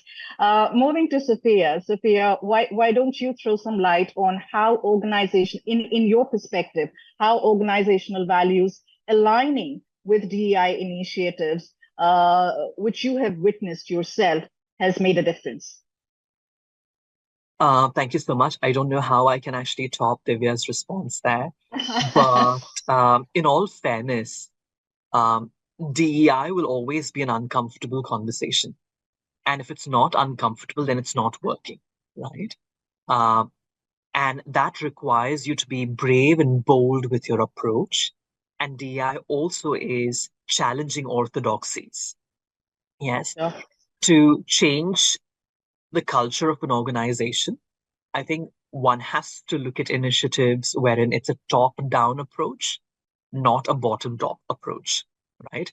And in my experience interacting with a lot of organizations, they look at the comfort zone or the safety space of starting at the grassroots level, at the bottom, even if it is as simple as a training program or a sensitization session, right? While it's great, it's fantastic. If you want to achieve a culture shift, it has to be top down, right? So whatever that initiative is, whatever that learning experience is, it has to start right at the top, right? Like one thing that I always recommend in my interactions with organizations is, has your C-suite, yes, your C-suite audience, have they been reverse mentored by minority groups? Yes. Has your CFO or CEO interacted with somebody who's a person with disability, or somebody who is queer, or somebody who has, experienced discrimination from a gender perspective, right? And that experience is important, right? It also sort of speaks to any leadership's willingness to change and proclivity to adapt DEI when you start right up top, right? That's one. I think the second thing is today DEI is seamlessly integrated with business. Most organizations which are in the world of client servicing or even product for that matter, they have one presentation which is done by the DEI team because they want to understand the team that's working on their initiative or project. What's the diversity mix like? And there are a lot of clients who actually say that I'd like to look at the team first. I'd like to look at the diversity mix within the team before I sign the dotted line, right? So clients also have that commitment when it comes to vendor onboarding or business per se, that they want to adhere to a certain DEI standard. So today, DEI is no longer an afterthought. Today, DEI is pretty much in line with business. I'm going to echo the sentiment that Divya shared, which is it's moved from an HR related goal to a business goal, right? Today, it's part of everyday conversation, which is fantastic, right?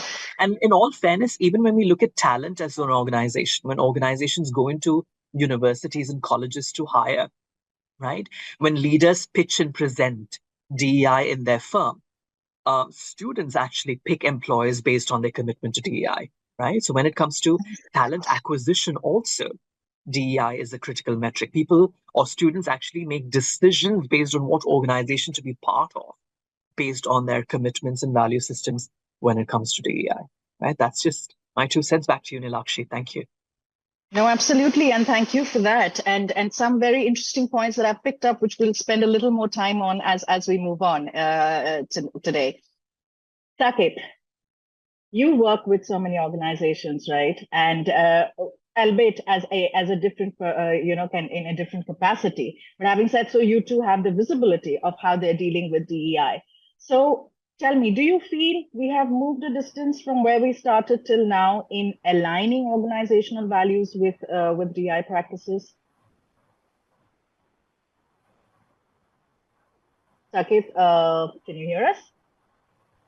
Yes, I can hear you. So basically, if you will see, I have started my business in the age of around 19 years of when I was around 19 years.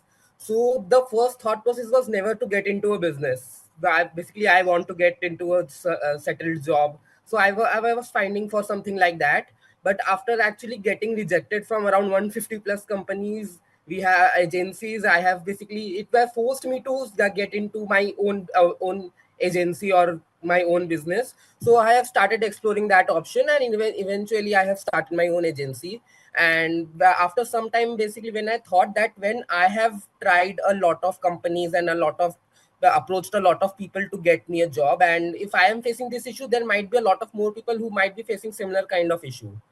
So that's why I'm thought that if I start hiring such people in our agency, because they might have they might have that talent, but they are not getting that opportunity. So we have basically started circulating that on social media and on different media channels that we are hiring such people. Eventually, I have received over 200 plus applications, and I was surprised to see that a lot of applications in them are actually have been graduated in MBA from top colleges of India, and they were applying for an digital marketing agency that is based in Kolkata and started operations just less than a year back.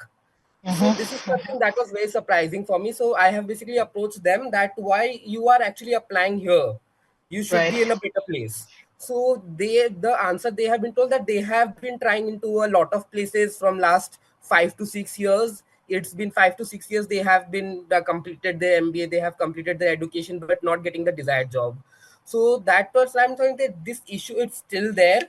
And if I will see the major issue behind that is because in the usual day-to-day activity in the current scenario, the company usually the business people don't get to communicate with people with disabilities. If you are seeing something very if I will say in a year in a where बहुत कम if I will say कि उतना नहीं हो पाता है कि किसी के साथ में आपको मिलना. So इसमें क्या होता है कि eventually you will hesitate to communicate with them. You don't know how to communicate with them, how to interact with them, how to train them. So eventually you don't hire them.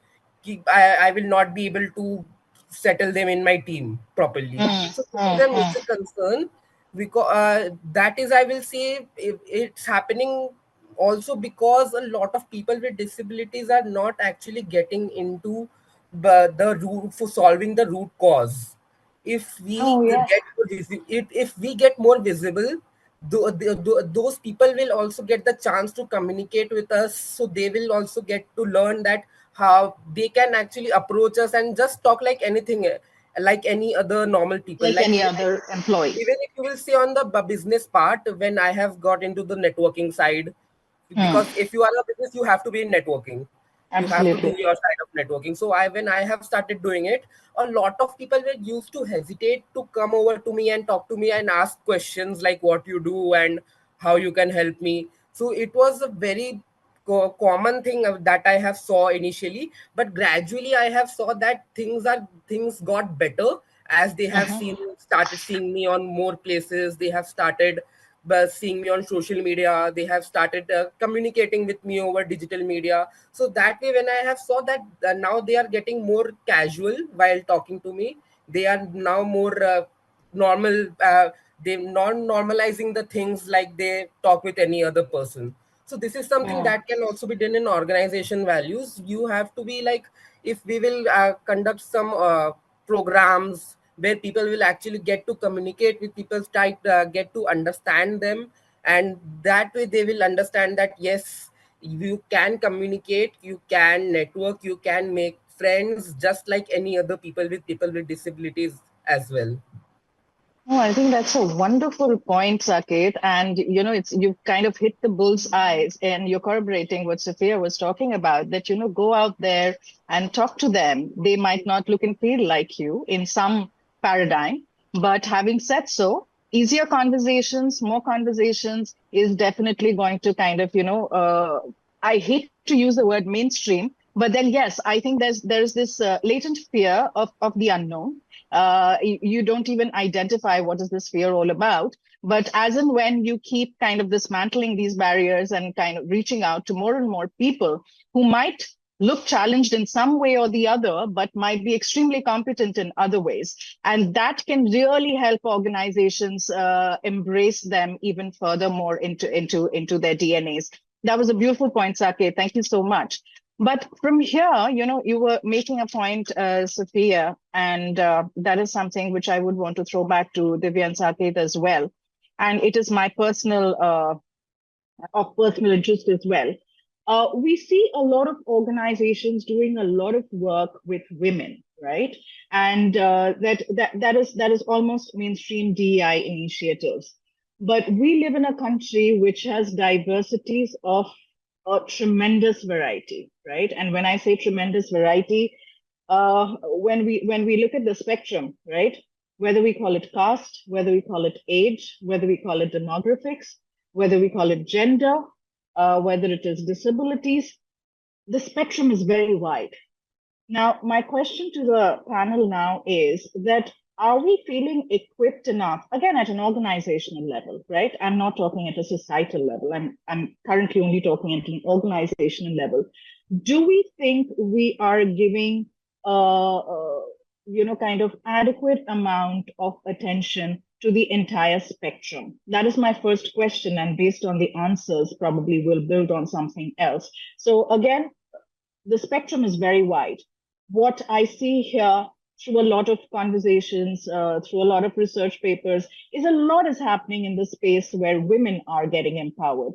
What about the other spectrums? So that's my question, Sophia. Would you want to take it first?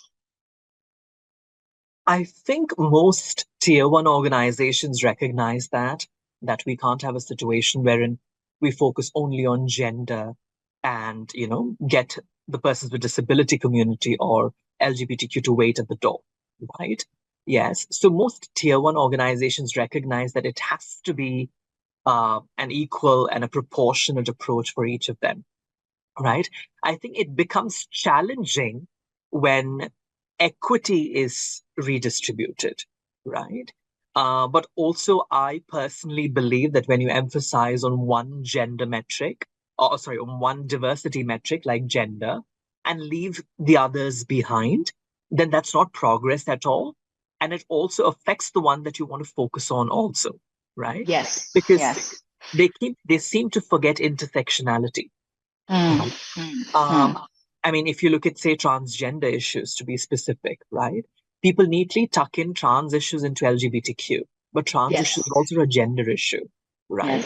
Yes. And that overlap and that intersectionality and understanding the complexity around that is something that's worth considering, right? So while people criticize and say that, oh, June is for Pride Month and March is for gender, yes, well, people make that criticism. We spend 1 month advocating for it. I also feel that by having that approach, you're also being proportionate. You're placing emphasis on all of them rather than having one celebratory month for one diversity metric. You are accounting for all minorities within an organization and sort of evaluating what you can do in terms of policy making, in terms of initiatives, in terms of sensitization, employee work cycle, etc., right? So I'm for the idea of sort of observing a month for a particular diversity pillar, right? But that said, you have to understand that on the 1st of July, queer people are still queer, right? At the beginning of April, women still go through issues and struggles at the workplace. They still go through microaggressions, and they look at the world. Their worldview of the workplace is very different. Organizations need to sort of evaluate and understand that their emphasis on minority pillars has to be proportionate. And I want to say that most tier 1 organizations do that. Tier 2 organizations definitely are catching up, right? They're recognizing that, this is what we need to do if you want to move ahead from a DEI perspective. Yeah. Wonderful. Divya, do we have you with us? Okay. Divya, can you hear us? I can hear you. For some reason, I'm not able to control my video. I don't know if somebody's controlling it on the back end. First, I couldn't switch it off, and now I can't switch it off. No worries. I will just kind of put in the question to you, and I will let the backend team look at the video. So, so this is a shoot off from what Sophia was talking about, and when we started talking about the various dimensions of diversity, right? Now, Sophia very rightly mentioned that most tier 1 organizations, and yours being one as well, I would think they are proportionate about their approach towards the various dimensions.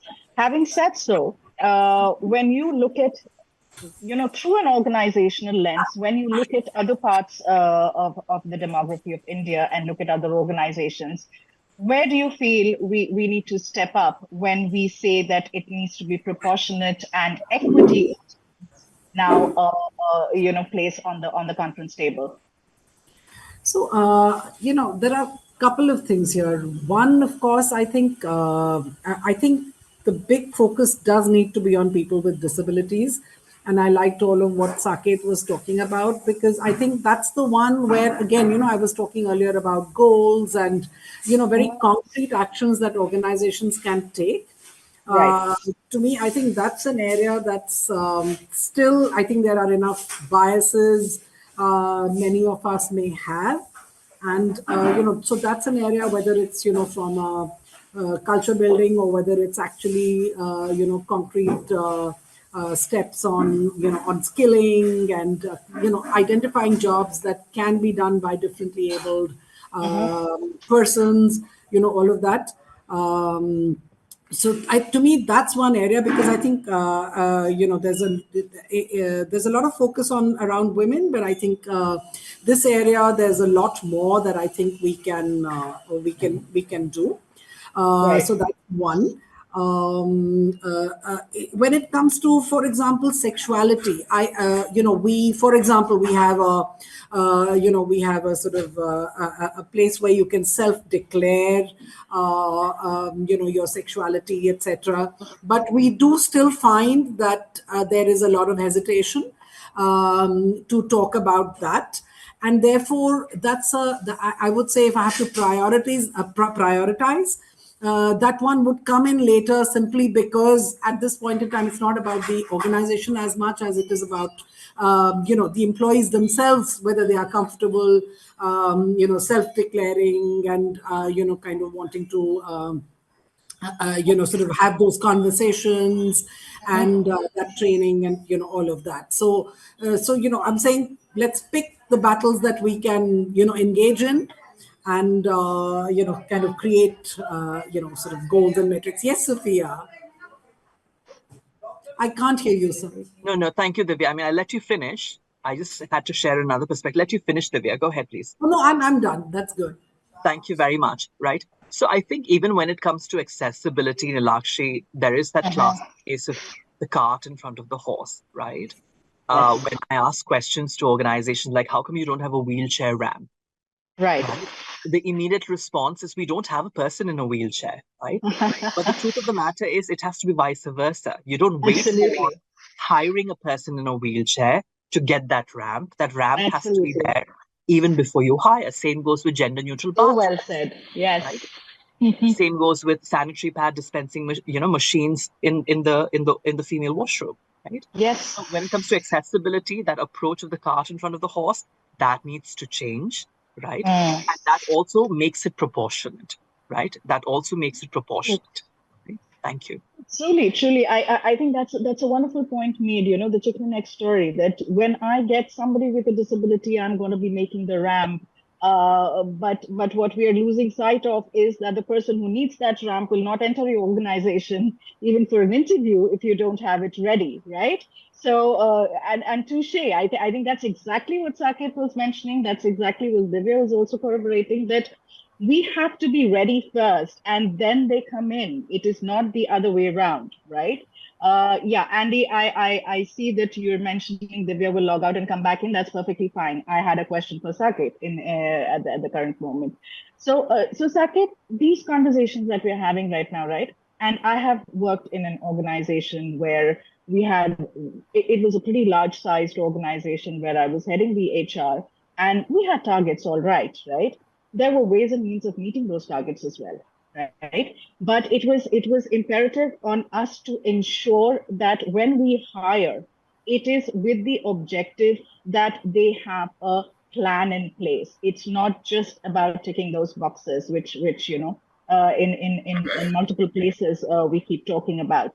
So again, coming back to you, Saket, and you're the true example of an organizational value immediately aligning to the DI perspective, where you started an organization. I've seen pictures of your organization to Connect, where we see a huge proportionate, Sophia, number of various spectrums who you have put together in such a short time, right? And that's beautiful. Now tell me something, Saket, and consider it as a provocative question, and feel free to answer me back challengingly enough. Do you ever think that I'm getting held backward? I could have gone a little faster.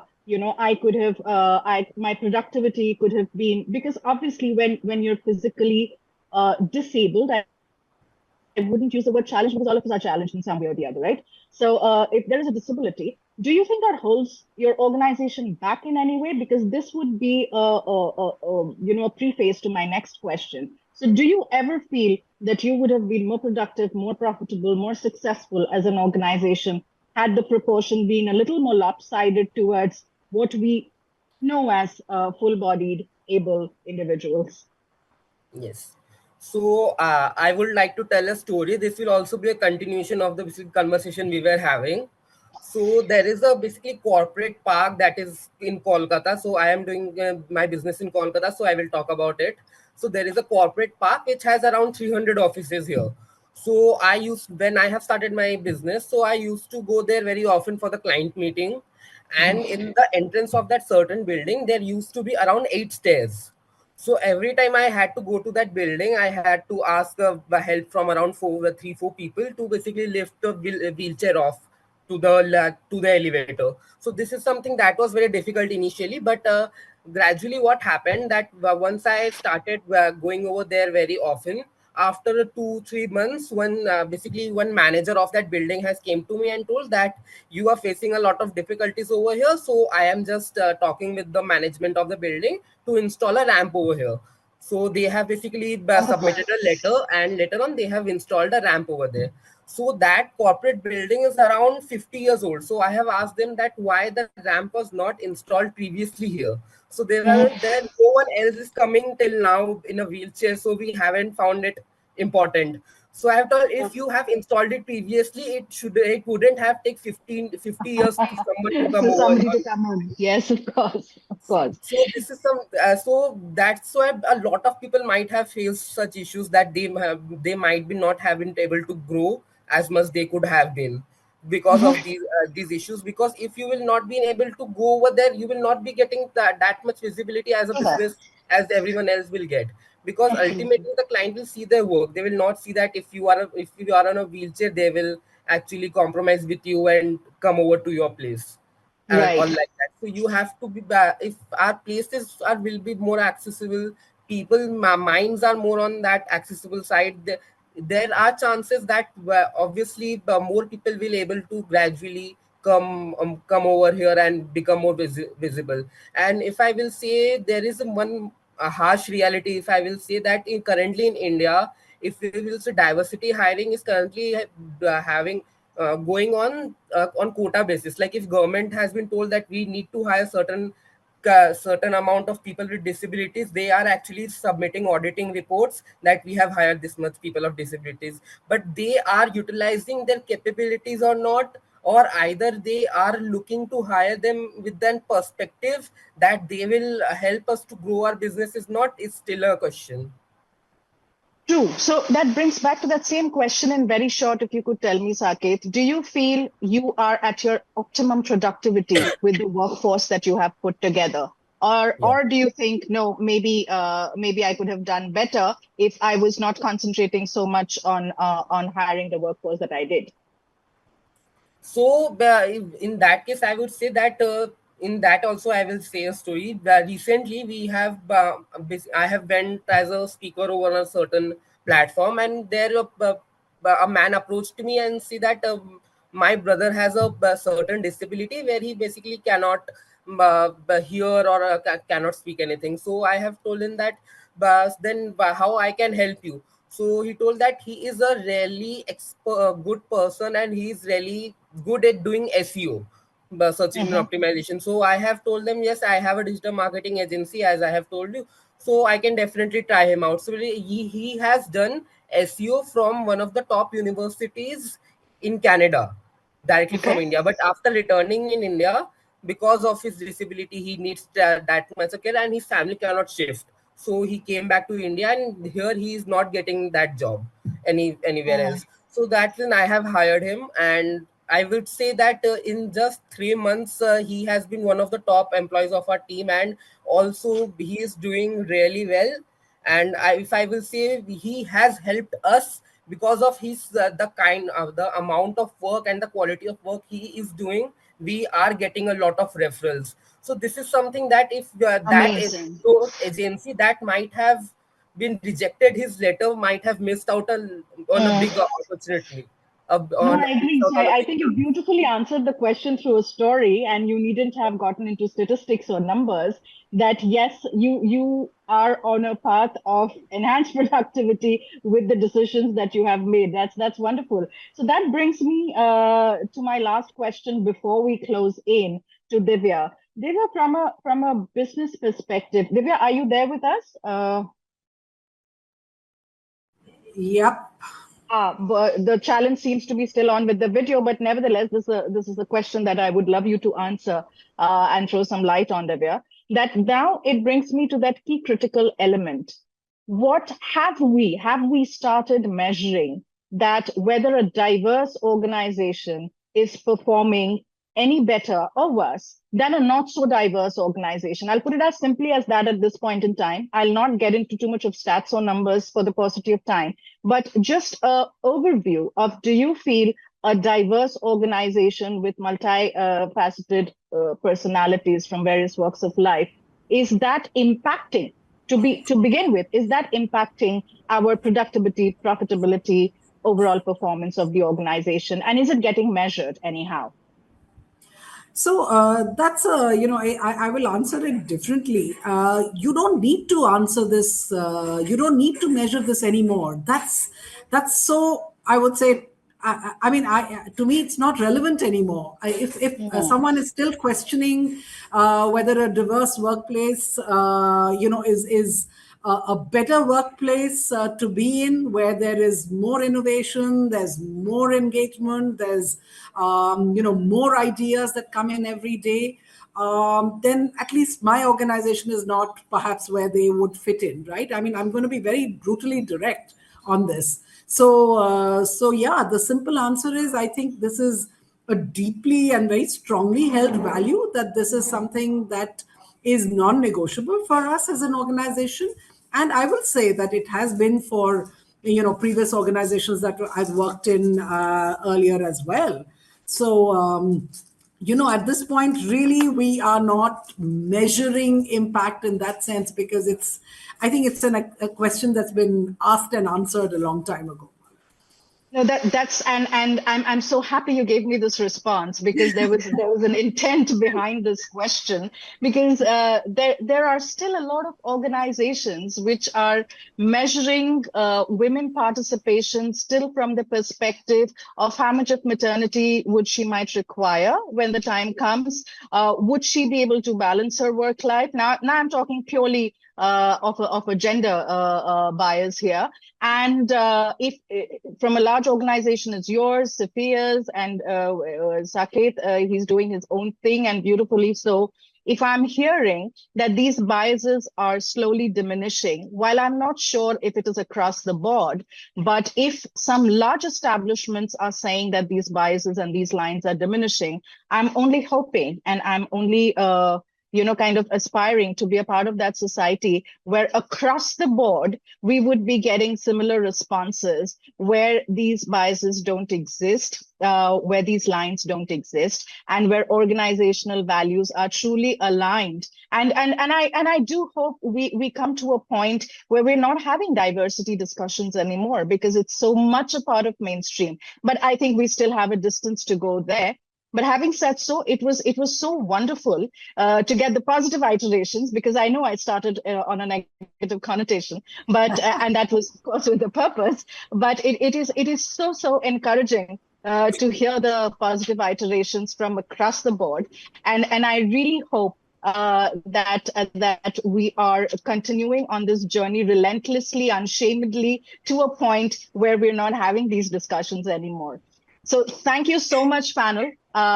Truly enriched today, truly honored today to be a part of this discussion and having been able to host it.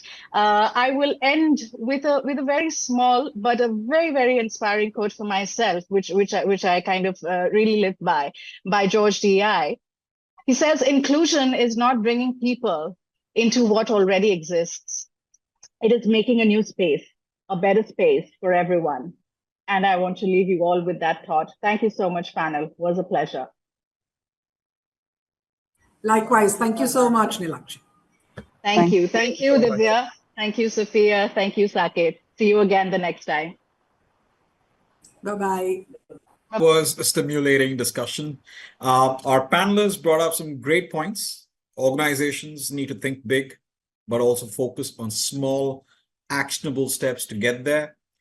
It's not enough to talk about a strong company culture. It needs to be backed by real actions, right? DE&I can be a tough topic, but real change requires boldness starting from the top. One interesting idea is reverse mentoring, where top leaders are mentored by minority groups as well. DE&I isn't just an HR goal anymore. It's a business goal. We can't just focus on one type of diversity and ignore the rest. Companies need balanced policies and initiatives that include all minority groups. And a diverse workplace, to sum it up, is a better workplace to work in, fostering more innovation and a flood of new ideas.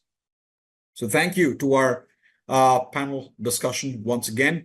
Now, Before we dive into the next part of the program, we'll take a well-deserved 45-minute break to refuel, recharge. We'll be back at 1:15, feeling refreshed and ready to tackle more. In the meantime, feel free to use the chat to share your thoughts on the panel. See you soon.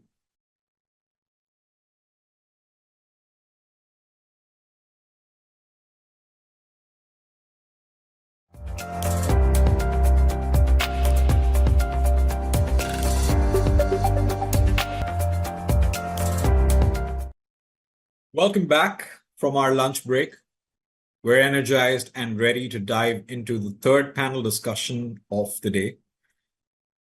Before we introduce our esteemed panelists, let's turn our attention to a critical topic in today's workplace: microaggressions. These are subtle, often unintentional, but harmful behaviors or comments that communicate negative messages about someone's race, gender, religion, or other identity groups. While seemingly insignificant on the surface, microaggressions can build up over time, creating a hostile work environment and negatively impacting employee well-being, engagement, and performance. Now, this panel discussion will delve deeper into identifying and understanding microaggressions. We'll explore how unconscious biases plays a role and equip ourselves with strategies to overcome these biases, but both individually and as a collective. So to guide us through this important conversation, I'd like to introduce our incredible panel of experts. Rasha Aljuz, founder of Lady Lingua Limited. Rasha is a champion for women's leadership. As the founder of Lady Lingua Limited, the first ever home-based business of its kind, she empowers women to navigate the entrepreneurial journey. With over 24 years of experience, Rasha's Whole You method takes a holistic approach to nurturing authentic leadership, helping women drive change and create lasting legacies. Next up, we have Sarah Obaid. Sarah is a multi-talented professional with expertise in coaching, HR, and business strategy. She's a PCC accredited coach, an HRBP certified coach, and a management consultant who provides custom solutions for individuals and organizations. Her areas of expertise include coaching entrepreneurs, supporting HR transformation, and guiding organizational development. She's also an angel investor in Playbook, an edtech platform empowering women learners to design their careers and well-being. Well, we just can't get enough of our next panelist. Please join me in welcoming back the ever-brilliant Ms. Nilakshi Mukherjee, Senior Director at the Next Milestone Technologies, who delightfully returns to grace the stage. Get ready for another dose of her incredible insights. And I'd now like to introduce the person who will be guiding us through this important discussion, Fatima Ibrahim, an ICF and ACTP accredited executive coach. Fatima brings a wealth of experience in HR and leadership development. Having spent over 22 years in the field, her expertise in fostering authentic leadership makes her perfectly suited to moderate this discussion on microaggressions and navigating workplace dynamics. Let's give a warm welcome to our moderator, and our panelists for this discussion. Fatima, the floor is yours. Thank you, everybody, for the introduction. Amazing. This having this panel with all this expertise here, it's really, really enriching and overwhelming. So today we're talking about a very, very important subject here, which is microaggression at work. I would like to start with you, Ms. Nilakshi. So, what is the definition of microaggression in your opinion? Oh, that was a wonderful introduction by our moderator. Thanks for that, and thanks, Fatima, for taking the lead. And looking forward to a great discussion. Thanks for your question. So, yes, we lead everything with a definition, though the definitions get expanded over time, and they don't stay in the limits of what it was originally defined as. And the reason I'm talking about that is, see, microaggressions at workplace or wherever else, typically when it was defined, it was defined as a certain behavior which is mutilated maybe towards a certain marginalized section of the society. Now, I would not get into the nitty-gritties of defining what we mean by marginalized, but anybody who doesn't come across as privileged would be considered as marginalized, and any behavior which would hurt or be not of an accordance was to be considered as microaggression, whether at workplace or otherwise. Having said so, I was pondering before this discussion as to does it really limit itself to the marginalized, right? And that's when I was thinking way back, probably around the 2010s, when I was working with a particular organization as their head of HR. I remembered this perfectly apt example of explaining how microaggression really doesn't any longer limit itself to any section of the society. So we had this perfectly able-bodied gentleman who's supposed to be the most non-diverse population in today's world. So he was a young man who was working in the organization. He came to me one of the days and said, Nilakshi, I'm facing some trouble at work. Can you help me? I said, of course. I mean, that's exactly why we're here. What is it? So he said, I have a problem at home. Can I trust you to discuss it with you? And by all means. She said, I have a young wife and a 5-year-old son. And not many people know other than my family that my wife doesn't see too well. She has a problem with her eyes. I wouldn't call her blind. I wouldn't put it as an impairment. But having said so, she doesn't see too well. It is a medical condition. I said, okay. And I was still surprised. I was like, all right. And is there something I can do about it? He's like, no, it is not about her. It is about me. Okay, I'm listening. He's like, at work, I leave at 6:30. So let me first ask you, is that all right? So yeah, completely all right. If you're coming in at 9:30, leaving at 6:30 looks completely all right to me. He said, but then there is a large section of your organization, and he was still new in the organization. And there was a large section of the organization which sort of is not very happy with it. And they come up with weird remarks, not directly to me, but possibly when I'm passing through the corridors or possibly when I'm actually starting my car to go home. I said, what are the kind of remarks you get? So he's like, the most often faced remark is, oh, were you doing a half day today? And this is at 6:30, mind you. So I was like, oh, okay. And where do you think that's coming from?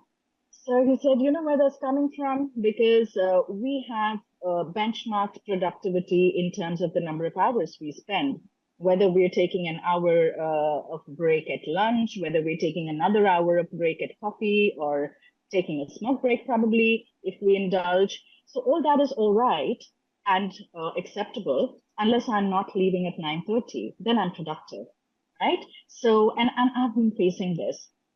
I'll stop here. So this was just an example. And this example made me think really, really hard that how something as small as this can actually relate as microaggression, even if you're not a part of a marginalized section of the society. So I'll leave my thought on that.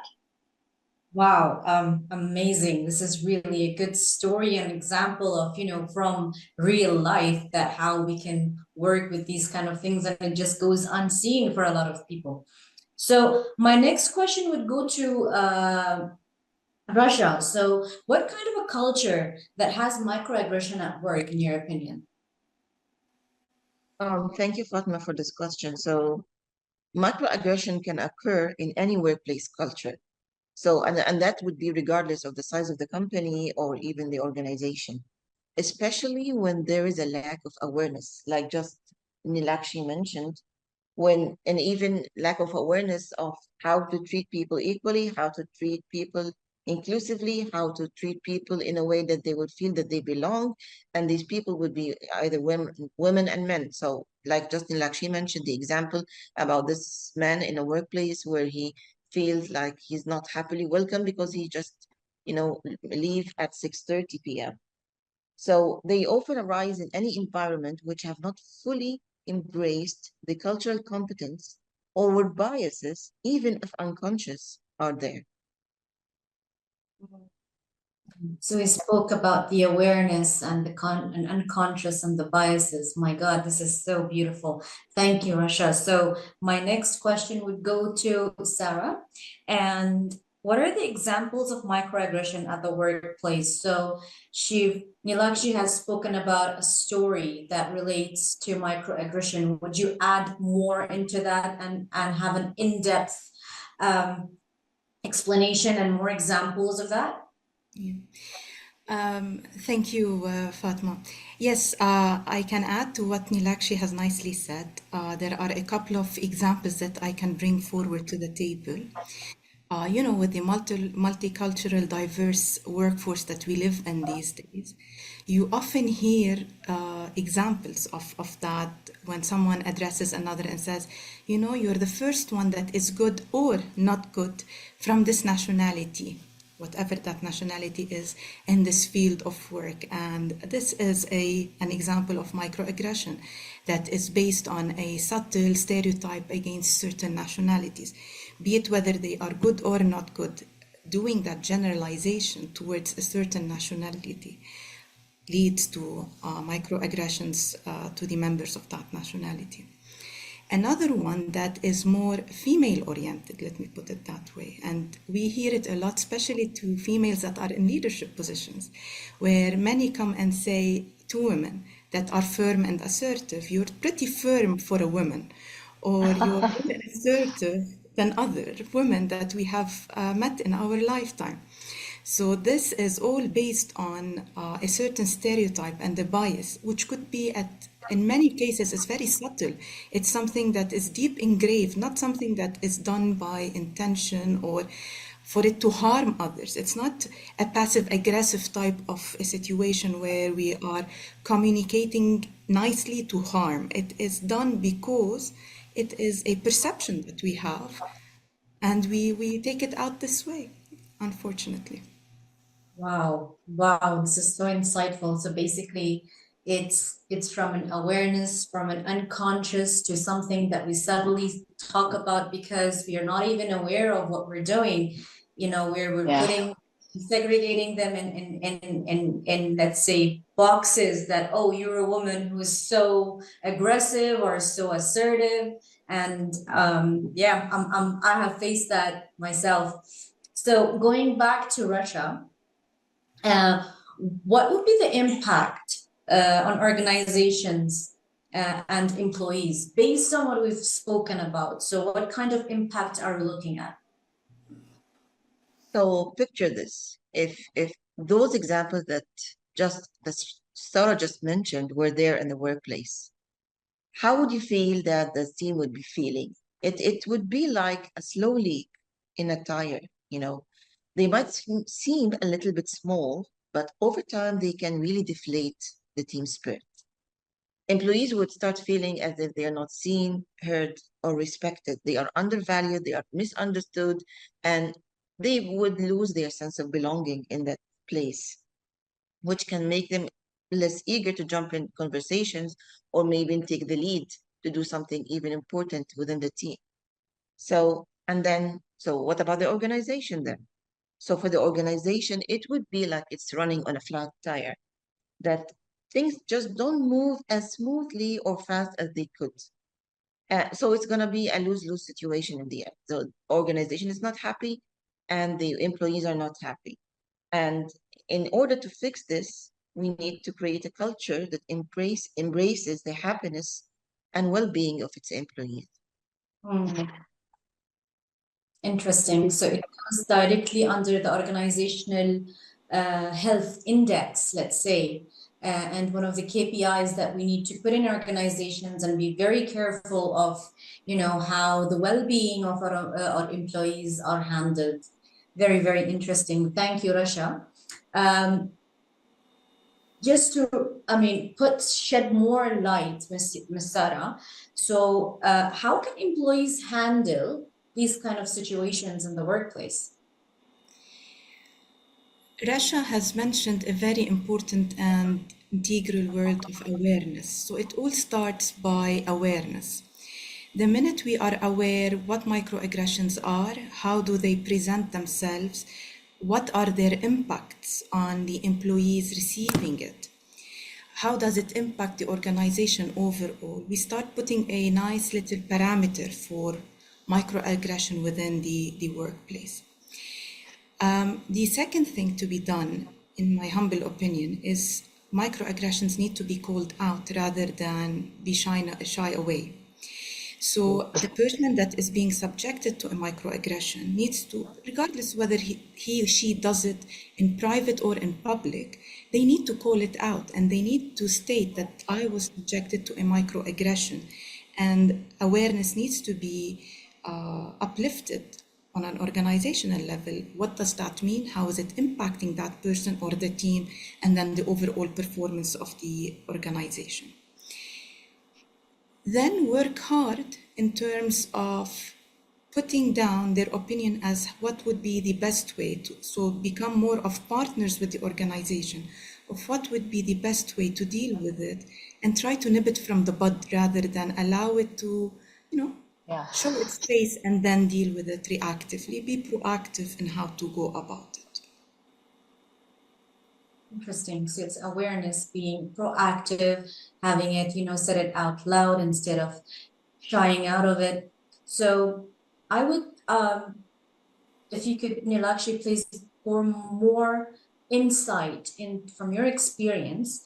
So how would be the best practices from what Sarah has already mentioned in the organization at a leadership level? Even before I answer that question of what we do at a leadership level, it is very, very important for the HR, right, to be able to educate the employees. It is a part of awareness, but having managed HR for multiple organizations, I can tell you that we usually have a reactive approach to any sort of aggression, right? And why don't we have a proactive approach? It's not because we don't want to have a proactive approach, but we haven't really devised a mechanism to be able to pick up a heat map, to be able to pick up the early indicators. Now, again, going a step back, why is that so? Because most of my employees are not aware, right, as both Rasha and Sarah were saying, what is microaggression? What is severe enough to be reported? What is severe enough to feel bad about, right? A lot of people just feel comfortable or make themselves comfortable despite not feeling comfortable because they feel maybe this is not serious enough. Maybe I am overreacting. Or as Sarah was mentioning, nationalities, we're like, okay, I think this is how they speak about us across the world. So it's like, it's all right. So that acceptance is an absolute showstopper for any action, whichever level it needs to start from. So now bringing in leadership. So leadership and HR need to have a very cognizant thought process of how do we educate the employees to at least identify microaggression. That's step one.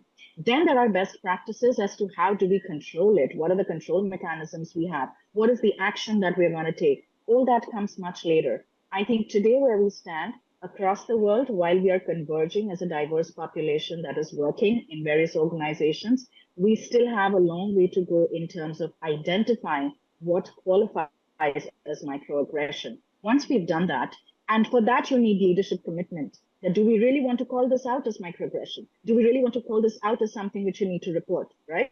Because a lot of it stems from there as well. This woman thing stems definitely from a lot of leadership mindsets, which is a hierarchy in today's world, but it is true. I personally have had individuals sort of starting a conversation in large spaces, saying, okay, and here we have beauty and brains together. Oh my God, what do you mean by that? Why is that even a call out? Right? Right. And should Absolutely. I feel bad about it or should I feel elated about it? So it has to start from there. If we can start from there, and that's where leadership plays a huge role, and along with HR, I think we would have taken a step towards it.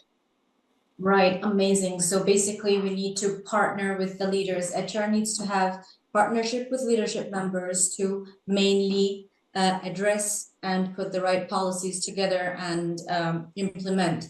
So if I could ask you all collectively, what would be the ways of awareness? So if there are any techniques, ways, solutions, options that we could suggest in terms of, we know that it's awareness, but how? We know that we need to call it out, but how? We know that we need to identify it, but it's the what is very beautiful, but it's more impactful when we know the how behind it. So if each one of you, whether Rasha, Sarah, and Nilakshi, could just tell me only one solution each, that would be great for our audience to know.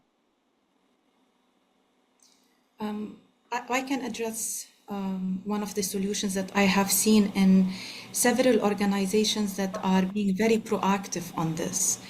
What they do is they include it as part of their onboarding and induction program. So every new employee that is joining newly, they have that element covered within the presentation, within the onboarding package and the onboarding kit. And definitely prior to that, for the people that have been there for some time, not the new joiners, they have already done them awareness sessions, and they have gone through those types of sessions where they brainstorm to understand better and point out things that might have not been thought of as microaggressions, but brought it to the table. And if I may suggest, say, another one that has been seen in several organizations, it's group coaching. So a lot of organizations, what they're offering is group coaching for their employees, where the topic is microaggression. People come and talk about how they feel when they are being subjected to it in order to increase the empathy of the others that were not subjected to it, understand better the parameters, what it is, how it goes in a very subtle manner without us being attentive to it, what it is that we need to keep an eye and an ear open for. So those are two solutions that have been that I have been seeing in several organizations that are being proactive when dealing with microaggressions. Fantastic. Anything else you would want to add? Yeah, so if I may jump in as well, I do have solutions on both the organizational level and the employee level. So on the organization level, just as Sarah said, embracing the coaching culture.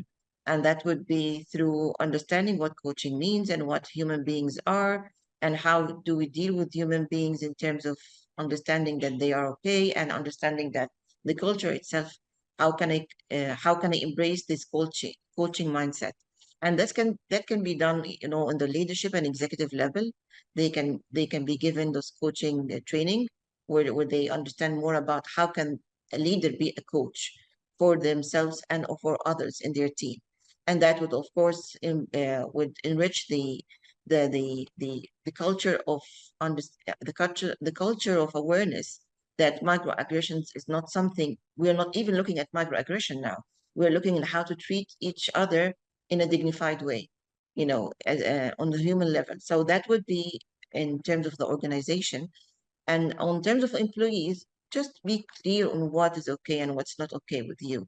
Clear boundaries, clear communication, and also be clear of what's expected from you. And yeah, and that's it in a nutshell. Thank you. Wow, so we spoke about a coaching culture and we spoke about the inductions on the first day. And this was the highlight from both of you and in terms of awareness from organizational perspective and an employee. Nilakshi, would you want to add something? There's just one thing I wanted to add, which I think has worked very well for a couple of organizations I've worked in. So we have, Sarah and Resha have talked about some very effective methods for the employees. And of course, Resha did touch upon leadership coaching. Along with that, I think leadership endorsement towards condemning microaggression, that needs to be speaking out of the rooftop. You know, there should be no shying away from that. And leaders need to, that is the only way accountability will show through, right? And that is one. So that is one thing which really works well in organizations when the leaders have taken the initiative of, you know, standing out there, whether it is in a town hall, whether it is in an, you know, a lecture that they're doing, whatever the forum, it really doesn't matter what is the forum, but they need to be very prominently endorsing a culture which condemns any kind of aggression or any kind of mistreatment of any other individual. So that is one. And the second, which is more from an HR perspective, because this is an HR conference and we are addressing a lot of HR leaders here, I think HR needs to be extremely assertive about this. And it needs to be assertive about fallouts or actions. It cannot just be sweet talking. It cannot just be posters. It cannot just be, you know, conference room ideas. There has to be action if something is not in line, right? So you need to kind of create case studies where you can tell your employees that feel free to come and tell us, you're not going to be the one who's going to be harmed. There's somebody who is a repeat offender or even a one-time offender for all I care. That is the person who's going to face the repercussion. So HR has to play a very, very assertive role in this. Nicely said, Nilakshi. Unless systemized into a regulation across the organization, it will go into inconsistency. Very nicely said. Absolutely, absolutely. Amazing. So thank you everyone for the participation. If there is anything at the end, each of you want to say as an advice to our audience who are watching this right now. Why don't Fatima, you tell us a little, because you've got a very, very rich experience in HR and, you know, kind of you're one of the prominent ones in the industry today. So why don't we hear from you as well a little bit? Well, I'm overwhelmed from all the knowledge that I've just got from three of you, and you've got like squared everything and nailed it to the point. So basically I'm here learning and enriching my experience more and more with having all of you here. So I couldn't have said any better, and I couldn't have even expressed any better. We've covered almost everything. We've covered culture, we've covered health index, we've covered coaching, we've covered inductions, we've covered, you know, we've just, you know, rounded and wrapped it up with a really nice ribbon. So thank you, all of you. I mean, it has been a really enriching experience, and thank you for having me here to moderate this beautiful experience and, you know, facilitating this subject. Thank you. Thank you so much, Fatima. I would like to individually thank you and personally thank you from on behalf of PeopleFirst HR Awards for having accepted the offer to moderate this session so beautifully for us. And thank you, both you ladies, for your very, very active and not just active, very, very useful participation in this conversation. It was really wonderful. It was really wonderful. Thank you. Thank you, ladies, so much. I'll just address the question that Fatima asked at the end in terms of advice. My advice would be for anyone that is providing feedback, providing advice, providing or such any discussion. When discussing elements at work, remain objective and remove all the subjective connotations from the discussion. So when we're addressing to provide feedback, address the performance of the person rather than the subjective elements of that employee. When we're giving advice, giving any discussion, let's avoid the subjectivity and just deal with the objective element of what is at hand that we're discussing. Because the minute that we start bringing in the personal and the subjective attributes, that is when it starts crumbling down and we go into the microaggressions and the other miscommunication routes that could lead to harm. Thank you, ladies, so much. And thank you, Nilakshi, for having us today. It was an absolute pleasure. It was an absolute pleasure. Thank you. So thank you, Nilakshi, thank you, Sarah, and thank you, Fatma. I really enjoyed the conversation today. And if I were to end it with something, it's just that we are human beings before we are employees. So this is very important. And humans are the real resource for any company to succeed. It's not about money. It's not about, how much skills and knowledge are there. It's about people. So people, and people. So yeah, and that's it. Nicely said. Beautiful. Beautiful. All right. Thank you so much. Thanks, Fatima. Thanks, Sarah. Thanks, Rasha. Wow, that was a truly insightful discussion on microaggressions in the workplace. A topic so crucial for fostering respect and inclusion. These subtle behaviors may seem small, but their impact is profound, affecting not just mental health and but also job satisfaction. Addressing microaggressions isn't just about compliance. It's about creating a supportive environment where everyone can thrive. Through awareness, clear policies, and leadership commitment, we aim to build a workplace where diversity isn't just acknowledged, but celebrated as well. A big thank you to our esteemed panelists, Rasha, Sarah Obaid, Fatima Ibrahim, and Ms. Nilakshi Mukherjee for sharing their valuable perspectives and expertise. I believe the strategies and insights you've shared will equip us all to identify and address microaggressions, fostering a more inclusive and respectful work environment for everyone. So, ladies and gentlemen, we'll sure to share the recording on YouTube and on our website, and any additional resources from this discussion so you can revisit the key points at your convenience. Well, now it's time for what you waited for the highly anticipated moment, announcing the winners of diverse categories of leading practices again in HR. Well, today we celebrate the organizations that are leveraging technology to create a smarter HR future. We received an impressive number of nominations in this category, highlighting just how essential tech in HR has become for organizations everywhere. The award for leading practices in deployment technology in HR is proudly presented to Hindustan Unilever Limited.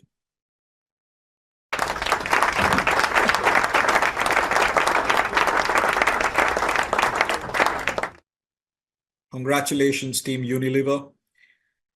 The next winner in the leading practices in technology deployment goes to Vedanta Aluminium Limited, Jharsuguda.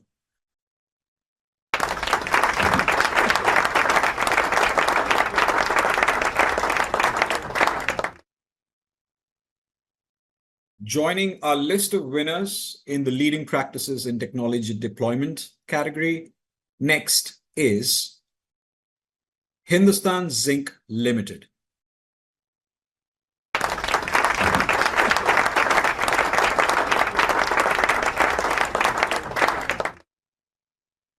Setting a high standard for others to follow, our next winner is Sterlite Copper Vedanta Limited, honored for their exemplary use of technology.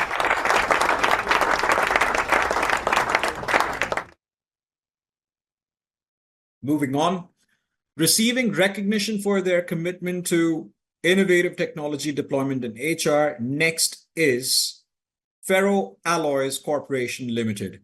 Congratulations.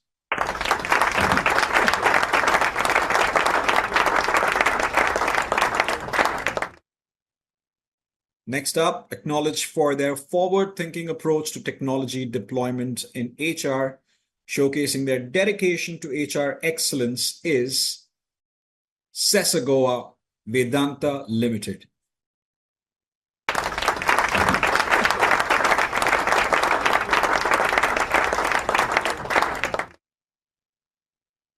Our next winner in the transformative use of technology in HR practices goes to Bharat Aluminium Company Limited.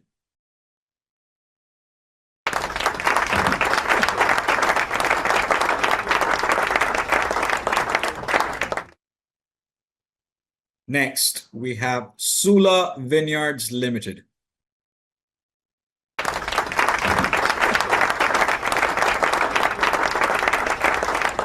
Congratulations to Team Sula for the award. And ladies and gentlemen, the champion of the leading practices in technology deployment in HR goes to Tech Mahindra Limited.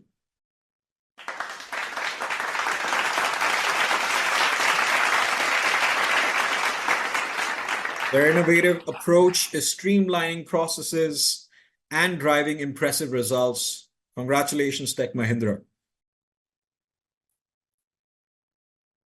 Well, appreciation goes to the organizations fostering a truly engaged workforce. The remarkable number of nominations in this category also underscores the indispensable role that human resources now play in an engaged workforce. We're excited to announce the winners of the Employee Engagement Award. The award for leading practices in employee engagement goes to Bennett Coleman and Company Limited.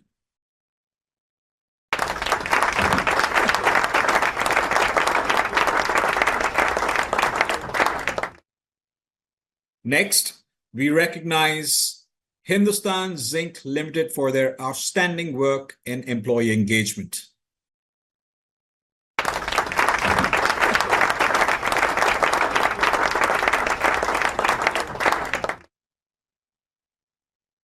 The third winner in this category is Vedanta Aluminium Limited, Jharsuguda.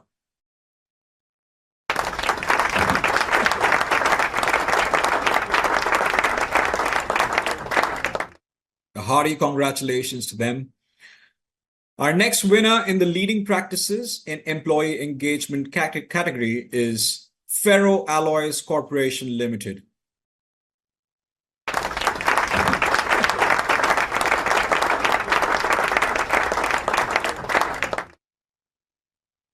Aditi Tech Consulting is the next winner for leading practices in employee engagement.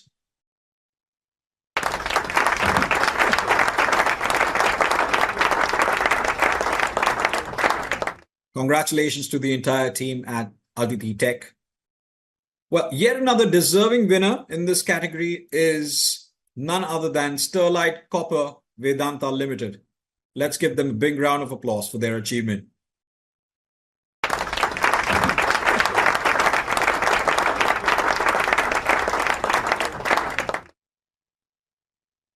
Our next winner in this category is Sesagoa Vedanta Limited.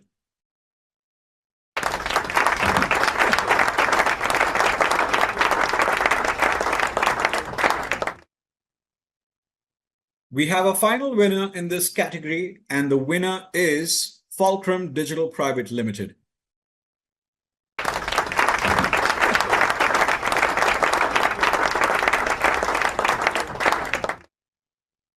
And now for the champion leading the initiative of employee engagement goes to AU Small Finance Bank.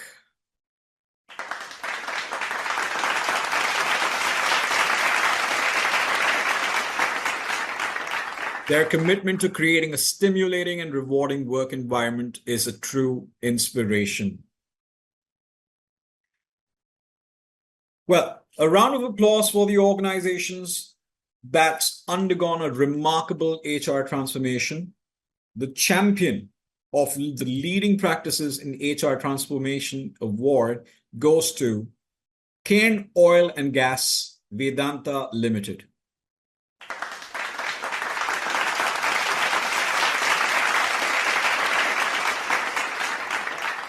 Well, their dedication to evolving their practices positions them for continued success. We would now like to recognize the organizations that are a magnet for top talent. The plethora of nominations we received in this category vividly illustrates the pivotal role of human resources in the modern talent management realm. The Leading Practices in Talent Management Award goes to Bharat Aluminium Company Limited.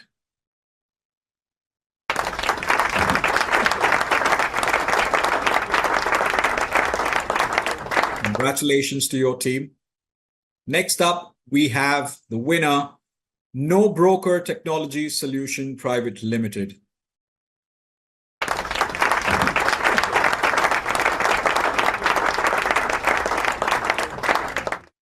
They were recognized for their innovative talent development programs that foster growth and excellence. Congratulations to them.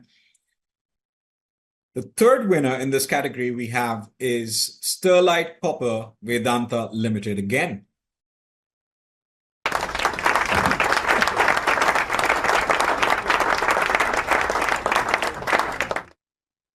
And now, the champion of talent management is Vedanta Limited Lanchigar.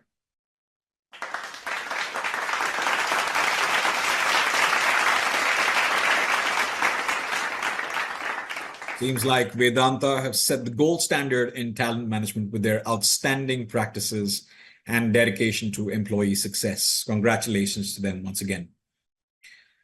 All right, moving on to the next category, we have corporate social responsibility. Let's acknowledge the organizations demonstrating exceptional corporate social responsibility.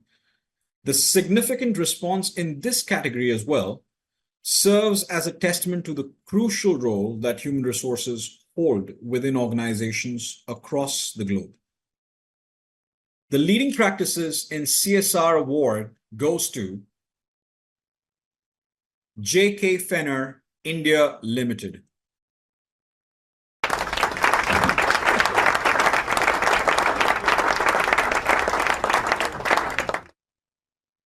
The second winner we have is Odisha Mining Corporation Limited.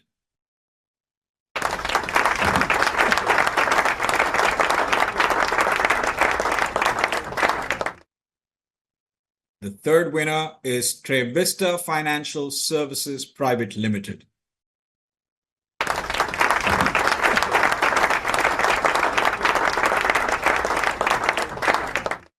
And the champion of corporate social responsibility is Runaya.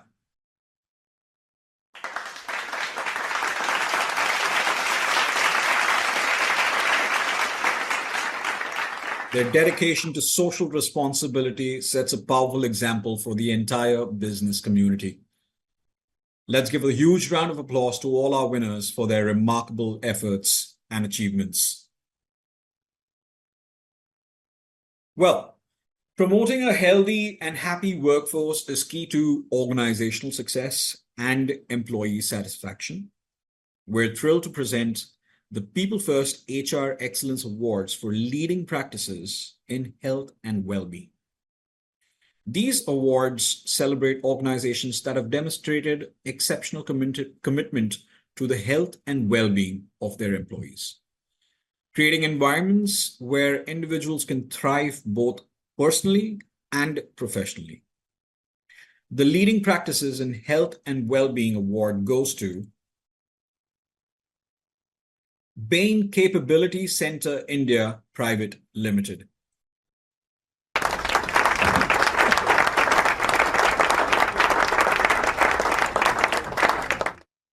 Good on you, Team Bain. Next winner we have is Sula Vineyards Limited.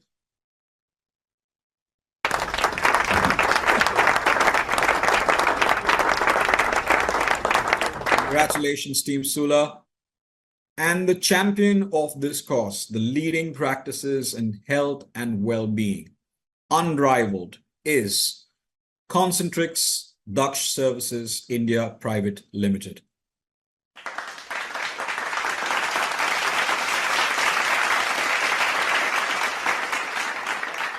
Their commitment to employee well-being fosters a thriving work environment. Congratulations to them.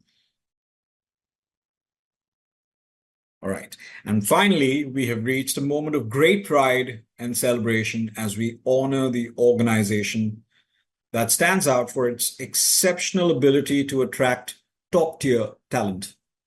This award recognizes a company that has demonstrated outstanding expertise in identifying, engaging, and bringing on board the best and brightest minds in the industry.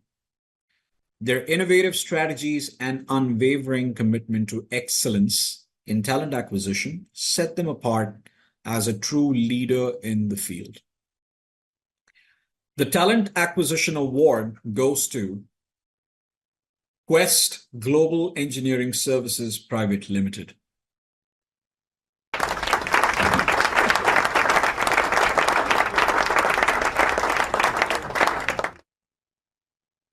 The second winner in this category is Hindustan Zinc Limited.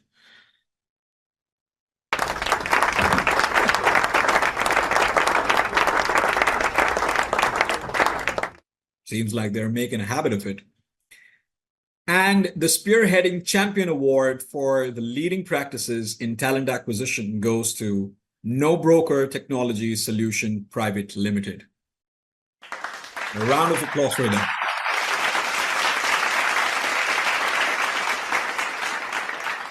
I'm sure their innovative recruitment strategies make them a true industry leader.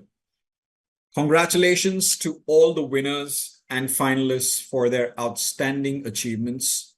Your contributions set a remarkable example for others to follow. Well, now let's delve deeper into how we can all foster that same spirit of inclusion. In our next session, we'll explore the evolving landscape of workplace culture with a focus on continuing the shift from diversity and inclusion to diversity, equity, and inclusion. This discussion will shed light on the critical differences and connections between these concepts, emphasizing why equity is essential for creating a truly inclusive environment. Joining us is a fantastic panel of experts who bring a wealth of knowledge and experience to this topic. They will share insights into how organizations can move beyond surface level diversity and implement equitable practices that ensure all employees have access to the same opportunities and resources. Our panelists will discuss strategies for addressing systemic barriers, fostering an inclusive culture, and measuring the impact of DE&I initiatives. Get ready to gain valuable perspectives and practical advice on embedding equity into your own DE&I efforts to create a more inclusive and thriving workplace for everyone. Our first panelist for this discussion is Mr. Robin Jones, a seasoned executive coach with 25 years in global financial services. He's held COO roles in 7 different markets, specializing in the Middle East.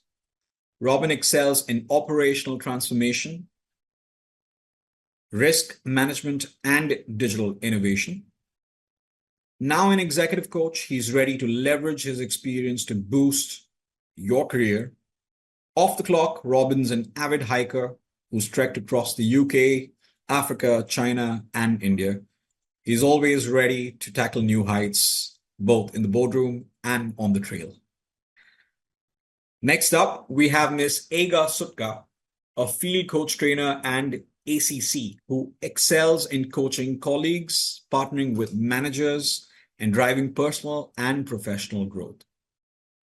Her credentials include an ACC from the International Coaching Federation, an advanced diploma from City and Guilds, and certifications from Quantum, Human Resource Consultancy, and ILM.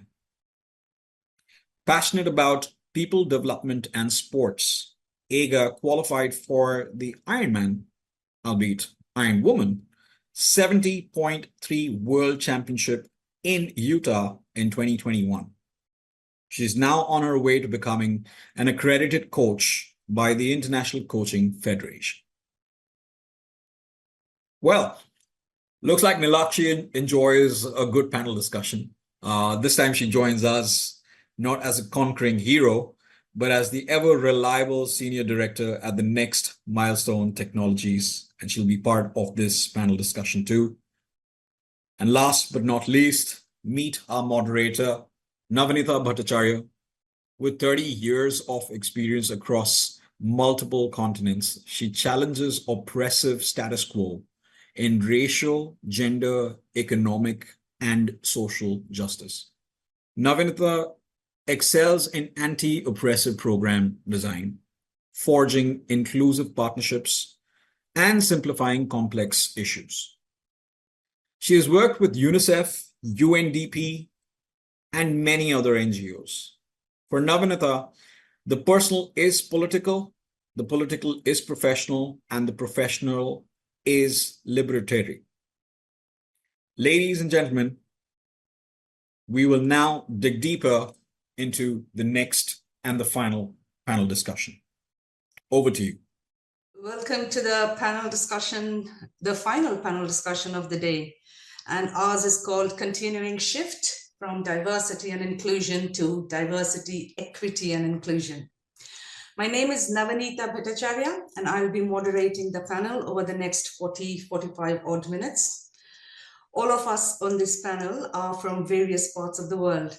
I'm from Melbourne in Australia, Aiga from Riyadh, Nilakshi from Kolkata, and Robin from London. And we are in very different climate zones as well. I'm shivering until the time Robin asked me, "Are you really wearing that jacket?" I said, "All right, I won't." Apart from our diverse locations, I'm excited also because of the diverse lived experiences and capabilities in the panel today. Cancer survivor, adventure seekers, multiple times Ironman, Iron Woman, champ, banker turned coach, single mom doing the balancing act called life. We are very lucky to be in this panel today. My aim is a simple one: to hold space along with the fabulous panelists and to have a bold and a badass conversation on DEI. And in preparing for this session, I put a call out on LinkedIn last week, asking folks what they would like to hear, what does not get talked about. Some responded to my post, many wrote to me privately. A common theme from people's comments and messages was the need for DEI conversations and actions to move from the superficial pink and blue cupcakes and glossy pictures of black and brown humans on brochures and every branding material possible, to actions that are dismantling oppressive status quo in workplaces. In a world more interconnected and globalized than ever before, and also more unequal and volatile. I'm talking about genocide being live streamed on every device that we have. How much more volatile can we talk about, right? So in a world so interconnected and volatile, globalized and unequal, employees, shareholders, communities are demanding loudly an end to oppressive policies and practices, end to oppressive structures and systems. Adding to this is the fact that we are currently witnessing the largest global youth population ever. Young people who are demanding equal access to opportunities and social justice, and young people who are not shying away from calling brands out for performative activism. How wonderful is that? So in this panel, time permitting, I'm going to moderate a discussion broadly around 4 key themes: accountability and status quo, representation and voice, coaches and coaching, because we have some fabulous coaches on the panel, and finally, care and refueling. All of you listening in, I invite you to please engage. Use the chat function to share where you are listening in from. Do share your perspectives, your experiences, your angst, your victories, your frustrations, and your celebrations. Do engage, please. All right, moving on. Let us welcome our panelists and get started with the conversation. Aiga, I'll start off with you. Briefly, please, can you tell us who are you? Yes, sure. Thank you, Navita. So I'm a business and life coach and also a trainer. So I'm currently working for a luxury brand. So I have experience from high street, luxury brand management and learning development. And I've been really recently, not recently, for many years now pursuing coaching. And that's one of my passions, as well as my other passion is the sport that I do. And so, yeah, that's briefly about me. So, and I'm going to give word to Robin to introduce himself. Thank you, Aiga. Okay, so Robin Jones, good to meet everybody. So I spent my entire career in global banking. I lived and worked in 9 different countries, primarily in chief operating officer roles. After that 35 years, I decided on a change of direction. So I've recently become an executive coach. And for me now, it's all about sort of giving back all of that experience to the next generation. In terms of passions, I have 2 wonderful daughters. I hike all around the world, and I'm currently doing a history degree, would you believe? So, and in those first few months of doing that degree, I've learned, how much you can learn from history. And I think today, having been a COO, I'll try and give a very practical application to a lot of the questions that we're going to discuss. Fantastic. Thank you, Robin. Thank you. All right, that leaves us with me.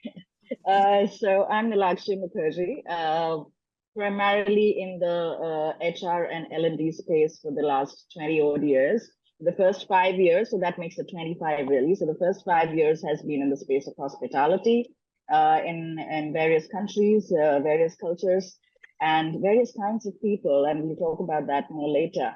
Passion, oh, my children, have they turned into my passion? I'm not really sure. But then yes, part of it, yes. And apart from that, I have found a newfound passion. Well, via my work, I started doing a lot of research on ESG and sustainability. And I'm appalled to learn where we are and what we've done to ourselves.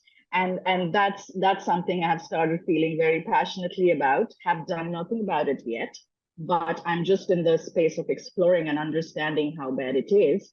And I think that's something which I'm going to be following very aggressively over the next left years of my life. So that's in short about me. Fantastic. Shukriya, Nilakshi. And since you have your mic on, perhaps I can move us going by asking you the first question, if that's all right. Okay. DEI, diversity, equity, inclusion. DIB, diversity, inclusion, and belonging. D&I, diversity and inclusion. JD, justice, equity, diversity, inclusion.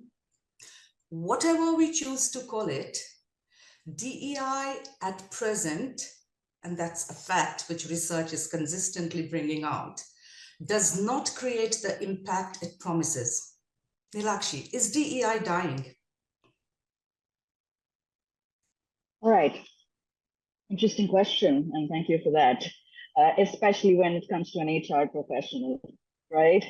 So is DEI dying or is DEI dead in some parts? Yes and no. So I'll address the yes first, and then I'll come to the no, and we can have a little tug of war there. Yes, where? Yes, the corporate bubble has died. And the reason I call it a bubble is because it looked more like a PR machinery, which a lot of corporates were riding on. There was a lot of talk, a lot of gloss, a lot of fanfare. a bit of work as well. I wouldn't be entirely dismissing what was going on with it. Having said so, has the bubble burst? Yes, it has. The pandemic told us that we need to work remotely. So we said, okay, let's be inclusive. Let's get everybody going. And we started employing CDOs. I had never heard of it till then, till very recently, right? Chief Diversity Officers. The minute you bring in Chief Diversity Officers, that's where you're ostracizing the ones you want to include. And I found that pretty invasive to me if I have to be kind of governed by a Chief Diversity Officer. I found the very concept not aligned to the concept of inclusiveness. And I'll tell you why I'm saying that, because the minute you make it non-communal, the minute you make it away from the mainstream by giving it a title, I think part of it is already lost. And that is where part of the corporates have already lost the game. However, I said there is a yes and a no, right? And I'll tell you where the no comes from. I'll give you a quick instance, which I encountered a couple of days back. And this I'm talking about not an urban, not a semi-urban, but a rural part of India. Okay, and so a lot of our mining industry is in the rurals. It's not in a semi-urban setup, it's in the rural setup. And I was exposed to an organization in the mining space in India where they have hired about 13%. And mind you, when I say rural in India, it comes with a lot of commotion, for the lack of a better word. Okay. Mhm. Comes with a lot of biases. It comes with a lot of commotion. DEI is not something people are happy to talk about, or even sort of be belonging to as a concept. And I was happy to figure out that this mining organization has 17%. Okay, 17% LGBTQ. Now, while the number is a statistic, it is about when I look at the actual numbers and how they are working in harmony. I spoke to a couple of them, and that was not out of an objective. I didn't even know this be happening, but as a part of the process for what we were doing for them. And I was further surprised to hear that they were a happy lot. They were not being called out. There were no banters. There was absolutely nothing. They didn't feel that they needed to be called out separately into any formative imagination of the organization or the people around. So that's why I say a no as well, Navneeta, Robin, and Aga. But the yes is far more pronounced than the no. And I would love to hear from others about when I say a strong yes about the bubble being burst. Fantastic. Yeah, let me opening. Yes, Robin, sorry. Yeah, maybe let me add a perspective, and this is one drawn over, let's say, quite a long career. I don't think it's burst.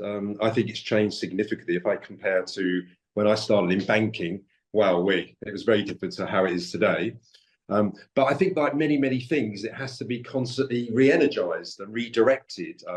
So no, I don't think it's burst at all. I think it's becoming slightly more mainstream, and certainly in the workplace, it's absolutely in people's consciousness now in a way that it never was 4 or 5 years ago. But I think people need to be patient. And I think one of the practical challenges I always used to have was you have to have good candidates. And there's always this impatience to have senior leadership representatives, but they have to be capable. They have to have the right capabilities, and often that does take a bit of time to get those candidates qualified, because you don't want to set them up to fail. Mm-hmm. And there's so many points you raised there on, the thing on meritocracy. And discussions around meritocracy and how meritocracy remains a trap for many minoritized and marginalized groups in multi-ethnic workplaces cannot be overlooked. Aiga, do you have anything to add to this, to these diverse perspectives? And I'm loving the discussion so far. Absolutely. So I'm living a country. I'm actually living in UAE, so United Arab Emirates. And obviously the diversity of people, cultures, nationalities, it's very broad. So you can meet every day somebody. So recently I joined a new company as well, and I was really surprised the way the mindset of the company to be equal and diverse in the same time. And I think that comes from the top.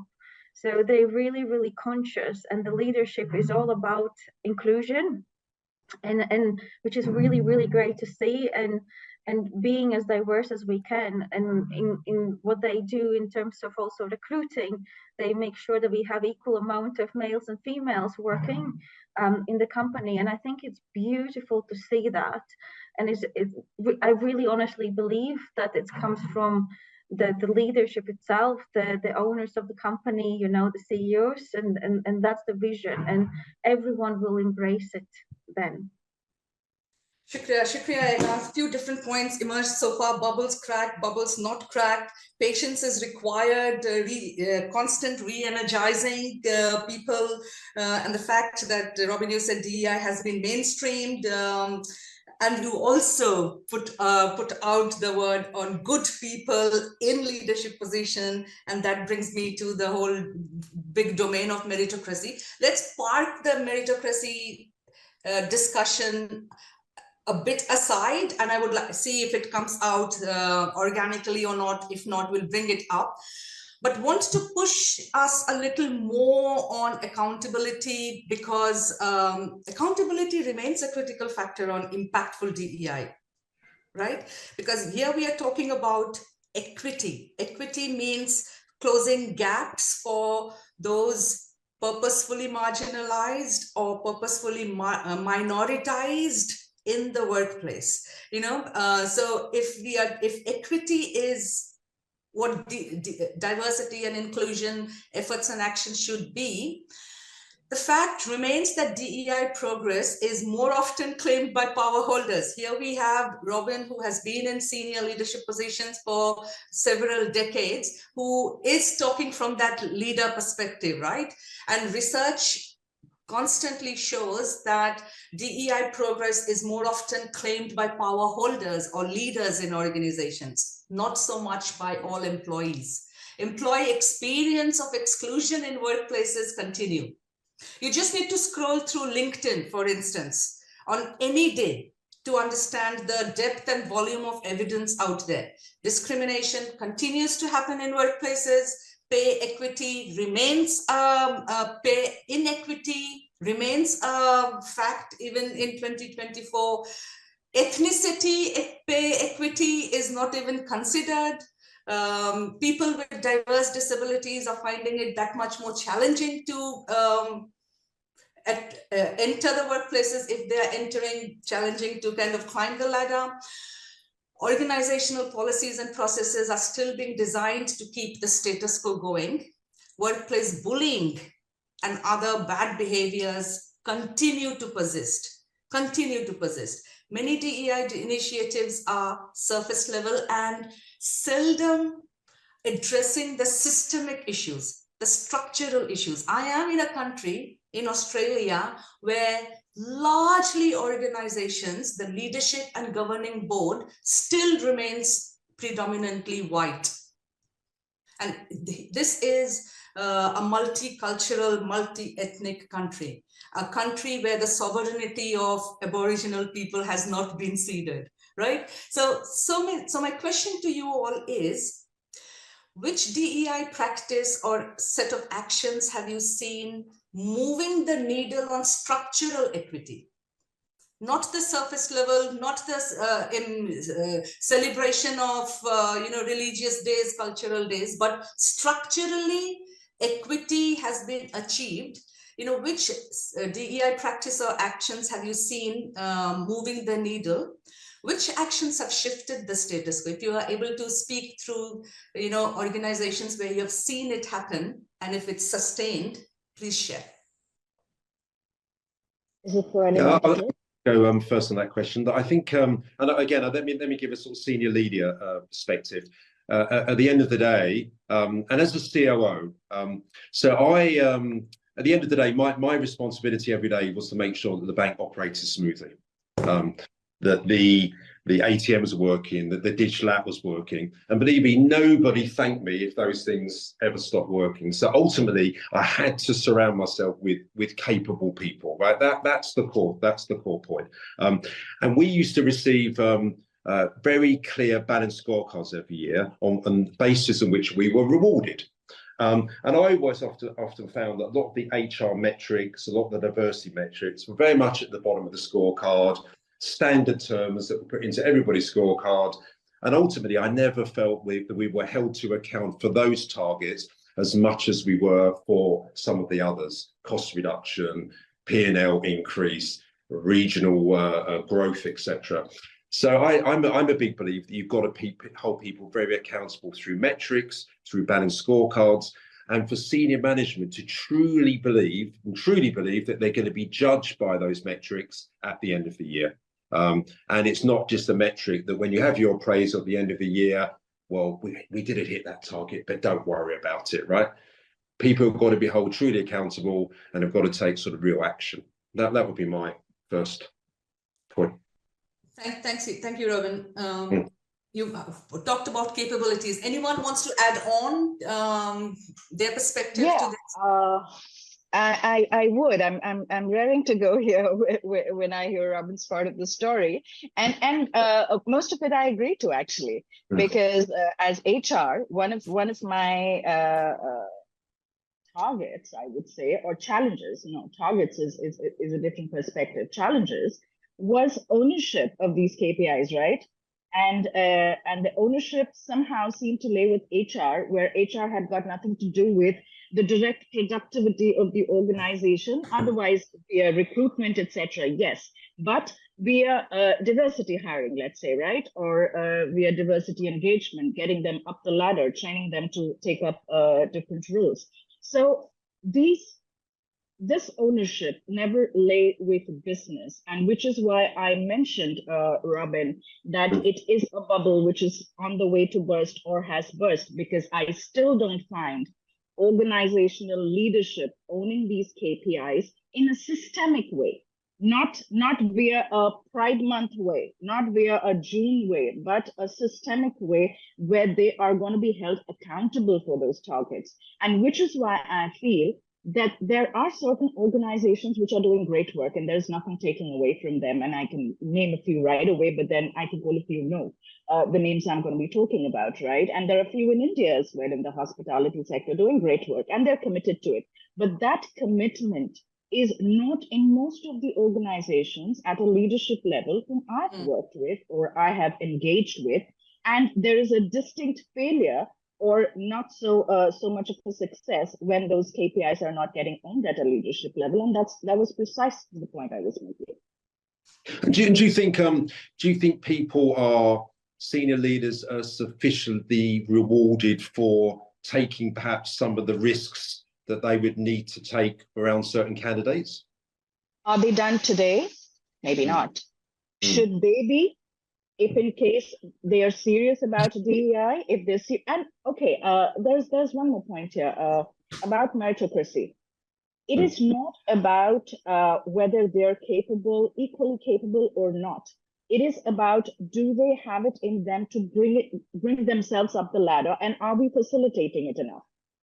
Somehow, so I'll start with women, and I'll not take more than a minute here, Navneeta. I know those players, but when we talk about women, right?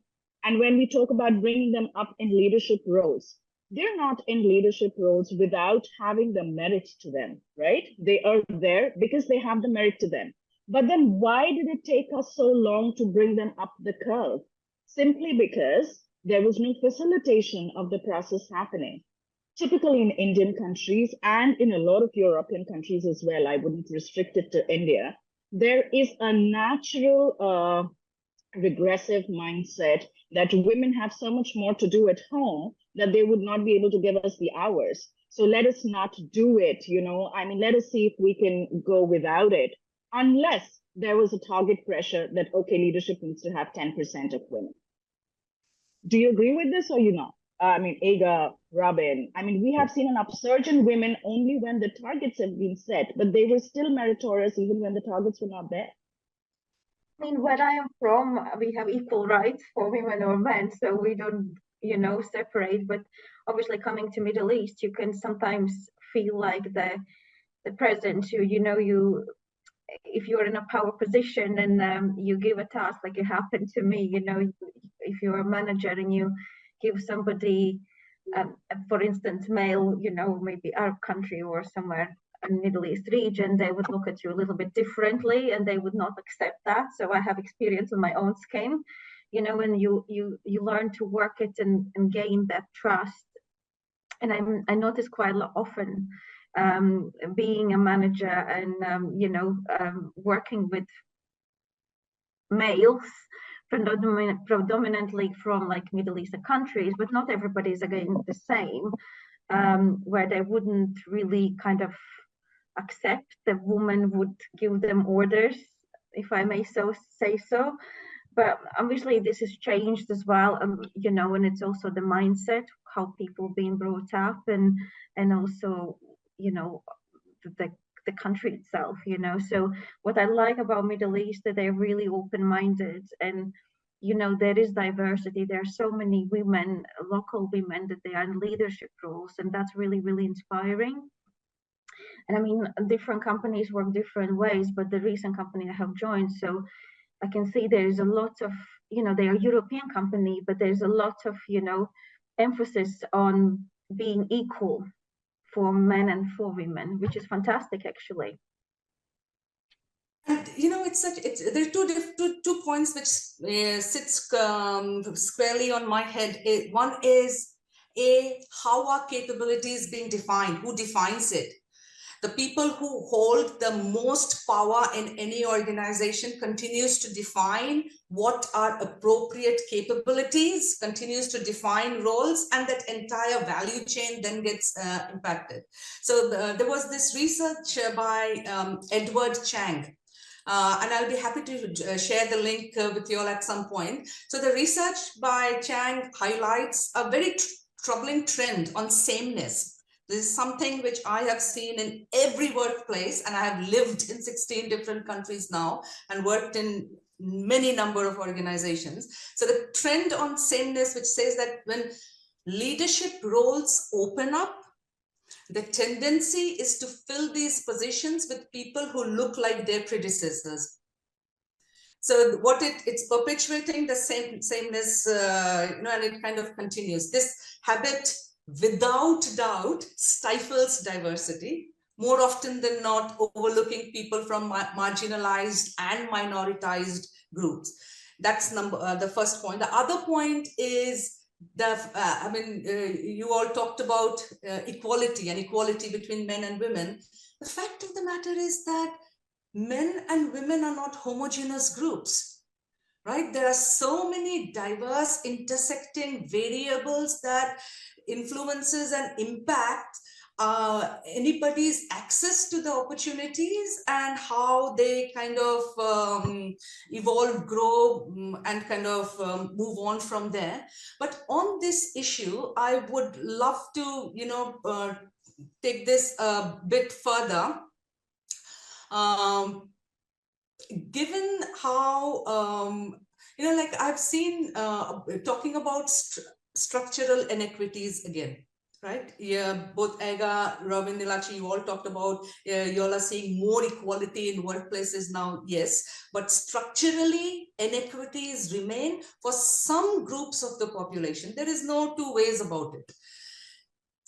And within the structural inequities, there are many issues that are stubbornly not being even acknowledged by DEI work, right? And caste is one such example. Within the DEI context, caste still remains largely unaddressed. Why am I raising the issue of caste?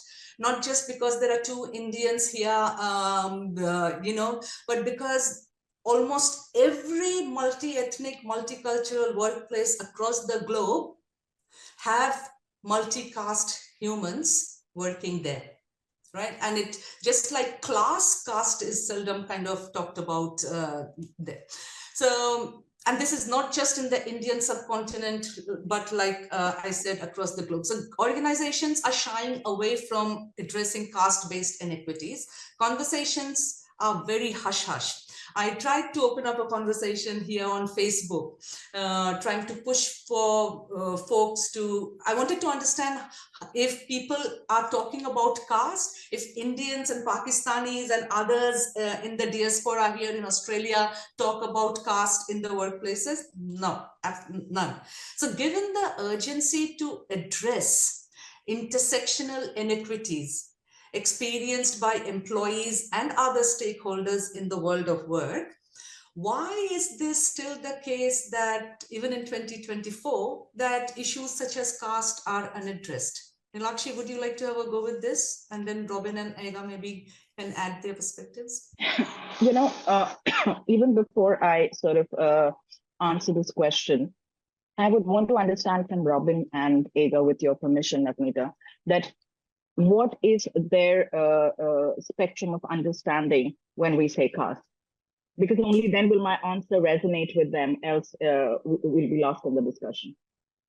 Yeah, no, I'm reasonably familiar. I'm reasonably familiar with the caste system in India, and in fact, on various trips to India, I've been quite shocked at the way that it's played out in certain situations. You know, someone who was very polite in the office, when I've gone to a restaurant with them, has treated someone presumably of a lower caste with complete disdain, which absolutely shocked me, to be honest. So I'm reasonably familiar with it, and it does have various similarities with the class system in the UK, by the way, in terms of the perception of the upper classes, private school, what university you've been to, etc., etc. That still plays out in the workplace for sure. Yeah, which is why I asked, because if you're unfamiliar with the way it plays out, then the answer wouldn't make sense to you. Ega, any sense of what we mean when we say caste? Honestly, not so much. Being very honest, because I haven't really come across this. That's all right. I think we'll educate you a little bit more about how human beings can exist in this world without having an identity. That's even worse, actually. So yes, when we say caste in the Indian context, it is misunderstood, misinterpreted in various ways, because there are a few sections in the Indian society, right? One is the elitist section, which does not understand or does not want to acknowledge that this is a problem, and it exists in today's India. There is another section which is completely aligned to the thought process of having a caste system, and they swear by it, right? So those are two ends of the Indian societal spectrum that we're really dealing with. I was quite surprised when and there are particular regions in India which are a little more sensitive to this entire occurrence of the caste system, which exists predominantly across India, though. But I did not know initially, and I'll tell you a little story. I had no idea as to how you Bengalis, where I come from, while it still exists within us, but then we're not so sensitive about it, I would say, if I may say so. But there are certain other sections which are pretty much so. So once I was traveling to one of these places within India, and I'll not take names here, unnecessary biases and presumptions, but I was traveling to one of the places within India, not so far from West Bengal, and which is a predominantly caste-driven society. And I was doing this workshop where there were about 20 odd men from this place. And I was distinctly, and it was an offsite, so we were away for about 3 days from office, and it was going all well, and it was going fantastic. There was a lot of laughter, fun, learning, all of that was happening. But subtly, I was noticing that there were a couple of them within this group, right? About 2 or 3 men who were constantly at the beck and call and banter of the rest. And I was like wondering, is it just office banter? Is it just like they're younger than us? What is it? What is it that I'm missing? And these were and when we talk of microaggressions, these were, when I talk about it today, when I think about it today, these were clear cases of microaggressions which were absolutely acceptable by this group of men. Okay. And then I was talking to somebody outside of that region and within that group, but this particular person was from some other place, though a domicile of that place. I was like, what is it with these boys? Why are they like always at the beck and call of the rest? And he was like, oh, you are not going to be talking about this here. Not now, maybe some other time. I was like, what is wrong? What is it that I'm missing out of the picture? So apparently they were the lower castes, obviously, which I understood, but which I couldn't figure out because I'm not too acclimatized to their names and their appearances, whatever else. And it is a given in that society, and this I'm talking about 2023, that if you belong to the lower caste, and even if you're working in the corporate environment, even if you are working at par with most of us, mind you, all of them were HODs. So merit wasn't a problem. They were all HODs. They were all doing well. But there were these 3 HODs who belonged to a different caste, and it was a natural instinct for the rest to treat them differently, so much so that it actually caught my attention. Now, this is just a story for you to ponder upon, that how caste is a form of vicious connotation in our country, which we are not aware of in most parts, and 2, which we refuse to talk about even today, and 3, it exists predominantly across the society. So that's my take on caste. Highly unaddressed, highly prevalent, and DEI conversations don't include caste, Navneeta. We don't talk about it. Yeah, and Nilakshi, just for Robin and Aga, it's not just an Indian subcontinent issue. The reason I raised it here is because, and if you have not read that book, please do. Caste by Isabel Wilkerson. I think it came out 2 years ago. She's an American, Black American woman.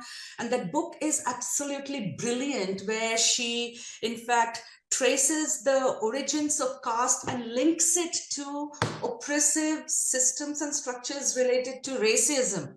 Right, and there was not too long ago, a report by the ILO on how in North Africa, Middle Eastern regions, caste remains a significant factor in workplace discrimination. But the point here is that when we are talking about DEI, it's the easy issue of women and men. And now, thanks to a lot of advocacy and work that has happened, the broader rainbow world, LGBTQI+ and people with disabilities. But for us to be able to push our boundaries constantly on what constitutes DEI and who all are the gatekeepers of that. So advancing diversity requires disrupting. I know I'm using the status quo a lot, but that is what the work on DEI has to be, disrupting status quo of sameness, in order to ensure there is genuine diversity within workplaces. So my 4th question to you panelists is, what has to be done differently by organizations to attract, hire and retain diverse talent? Can I just make one final point on that, disrupting the status quo, because it's a really important point, and then we draw another sort of analogy, and I'll raise it in the context of risk. So some organisations will encourage employees to take risk, and it will be accompanied with, we encourage you to take risk, and we accept sometimes if it doesn't work, then we accept that risk, right? But the reality is it doesn't play out that way. So you take the risk, it goes wrong, the company loses money or something doesn't happen, and then the witch hunt begins, right? So I think there's also this sort of element of, are organizations prepared to take a risk, make change, and really see it through, and then not penalize people if it doesn't then always work. And there is a difference. There is a difference. And I've seen that play out many, many times, where you're kind of encouraged to take risks, it doesn't work out, and then all questions are asked, and somewhere down the line you get penalised. Right? Excellent point, Ega Nilakshi. Who all within the organization sets the tone for such a risk-taking culture and a non-penalizing culture? Well, I think it initially starts with the board. I think it comes down through the HR committee, the ExCom, the risk Starts committee. right up there. Yeah, it's something that pervades right through the organization, but encourage people to make change, encourage people to take a risk, and actually reward them sometimes when it doesn't work, right? As opposed to penalize them. No, absolutely. You know, Ega, would you want to make a point here? Yeah, I wanted to just add on it. So definitely comes from the top. I have seen and worked different companies, obviously, and there is a company who really embraces people to make mistakes. But there are a company who would never accept you to make mistakes. You just need to follow whatever they say. And I remember one time I joined a company and they said, "Oh, well, you can be creative, but within the frame." So. So it happens because if people make mistakes, obviously the company will lose money, and they will not look in the same way. You know that the employee will be penalized for it, but there are companies who actually embrace making mistakes, because if you don't make mistake, you don't actually learn. You know, and people get scared to make decisions because they're like, oh my God, you know what they're going to do, because I've seen different scenarios. True, and I read a recent post on LinkedIn, and my perimenopausal brain fog means I'm forgetting the name of the CEO who, when the pandemic started, took a 70% cut to his salary. Dan something, if you remember, if any of you. So he took a 70% Remember cut the story, yeah. To his salary to ensure that all his employees get that minimum 70,000 US dollars per year salary. So what is now, and everybody the world over, a lot of naysayers said, oh, you're an absolute fool, your company is making losses, and look, you're like ABCD. So today he's having the last laugh, where his company has seen, you know, a massive increase in profits because shareholders, communities, and the world at large trusts that here is a company which is humane. So how do we bring the humanity back in organizations? So you're right, leadership sets the tone there. Is there anything else you want to talk on? Yeah, I had a question. I just wanted to pick on Robin a little. So Robin, when you say that we need to build a risk appetite, what is this risk appetite for? Who is the risk? I think because I think there are some situations. So let me give an example. We had one of the banks I work for. We were trying to increase the number of females in the workplace in senior positions. And one of the ways that we absolutely went about that is we said, if we had two candidates, we would go for the female candidate. Right. Long as that female candidate was within 10 or 15% of the capabilities that were required, right? And that was a positive step we took. So we weren't going to go for female candidates who didn't have the capabilities, but if there's only a marginal difference, then we would go for it.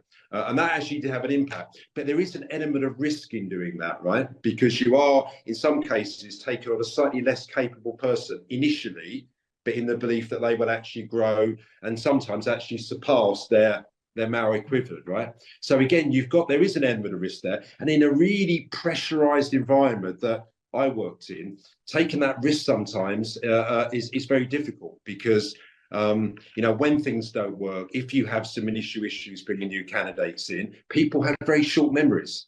And then, let me give an example. If the mobile app blows up at 3 o'clock in the morning and customers can't get into it, nobody remembers diversity.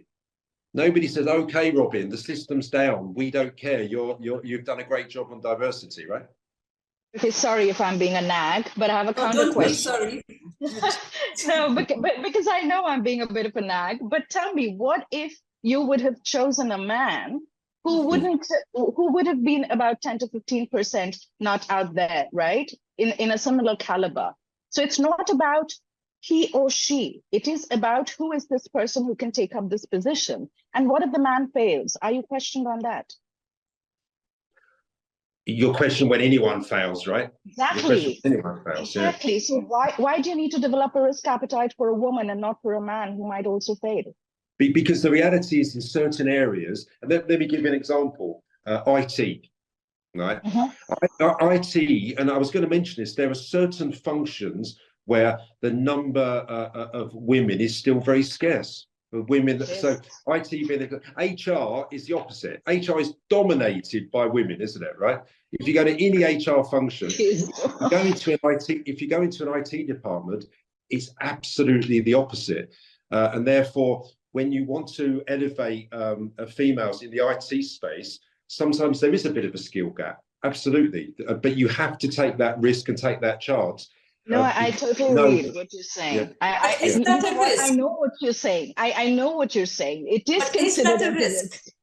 Is that a risk? Why are we framing it as a risk instead of an opportunity? Why are we having such a binary lens to what should be seen as upskilling broader groups of the population to ensure that development is being enjoyed by all in the same way and not just by the same groups of people? No, I accept that, and I think opportunity is a great word. With my practical lens, the only point I'm making is that if there are issues in the short term and things don't work, you've got to have a leadership team that's patient, right? Because when things go wrong, things blow up, things maybe don't work as smooth as you want. People have very little patience. And people very quickly forget those broader, important initiatives that we're all trying to pursue. Yep. You know what? It's like an easy kill, Navneeta. It's an easy kill if this particular decision that you made was for a diverse group of population. It just becomes easy to pin the blame. It's just about that, and that is why the risk appetite diminishes with time. So I know exactly what you're saying, Robin. Being in HR, being a woman, I know exactly what you're saying. That's why I said but then being a woman, being a leader, being a this, being a that, whatever position you are holding, a position of power and privilege, constantly asking yourselves how you are using your power and privilege to ensure that you're not recreating the same stereotypes, not clinging to the same bias, not using the same prejudices to continue with the same narratives of these are dominant narratives, right? Which has continued over generations. Andy has poked me saying there are 3 more minutes left. Yes. I would love for you all, what would be your, given that change, humans don't like change.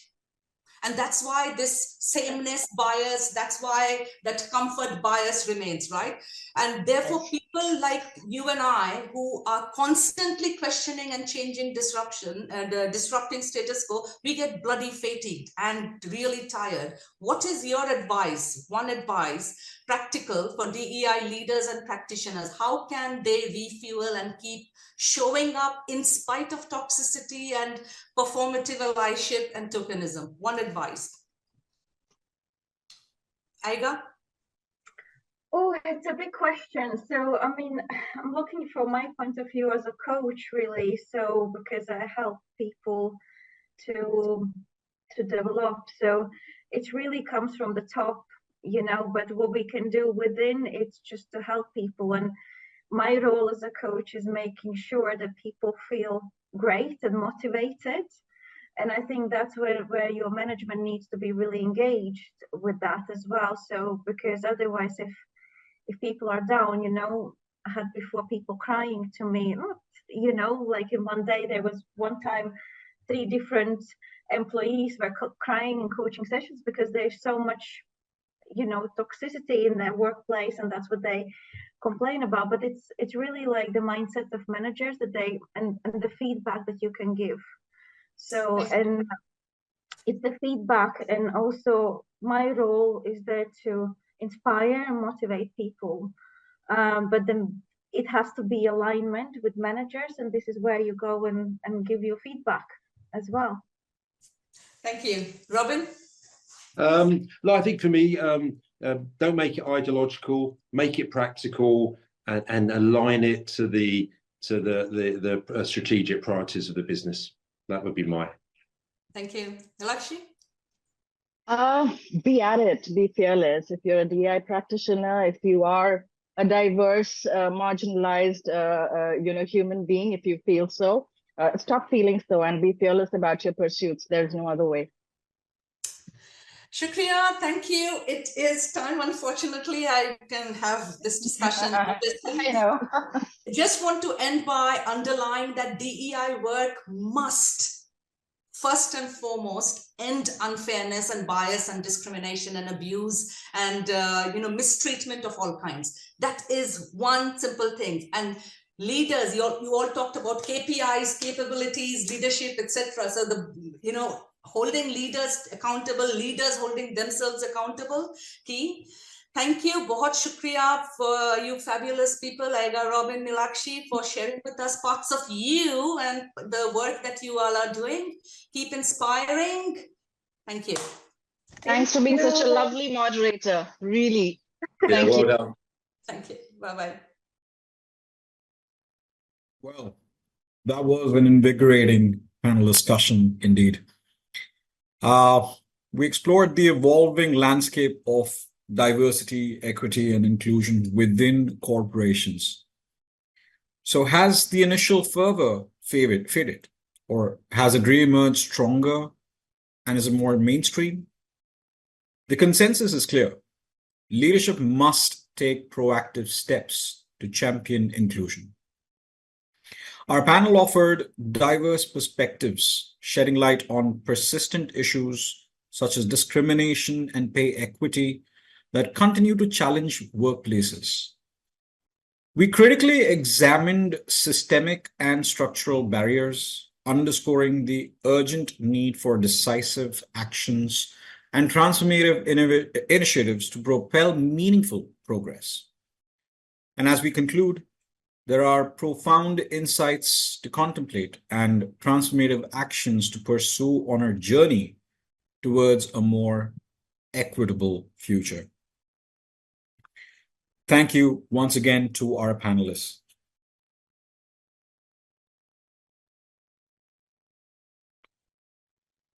Ladies and gentlemen, it is now time to transition from the collective triumphs of organizations to the exceptional achievements of individuals who are shaping the future of HR.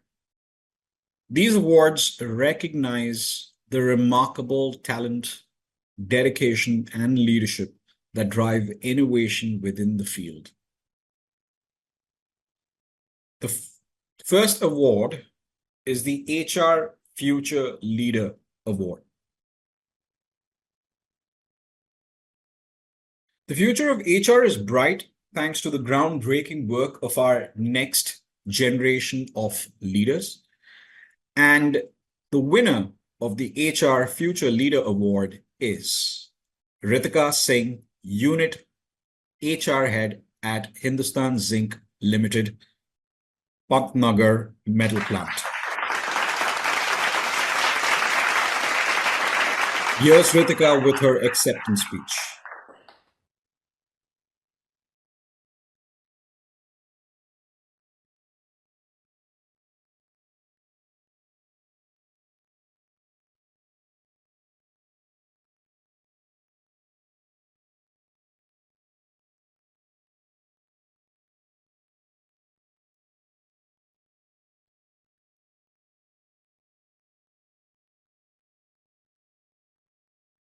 Right.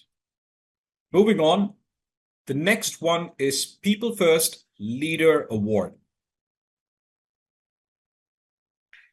This award honors a leader who embodies the core principle of putting people first. The winner of the PeopleFirst Leader Award is Garima Kotari, Unit HR Head, Zawar IBU, Hindustan Zinc Limited. Here's Garima with great.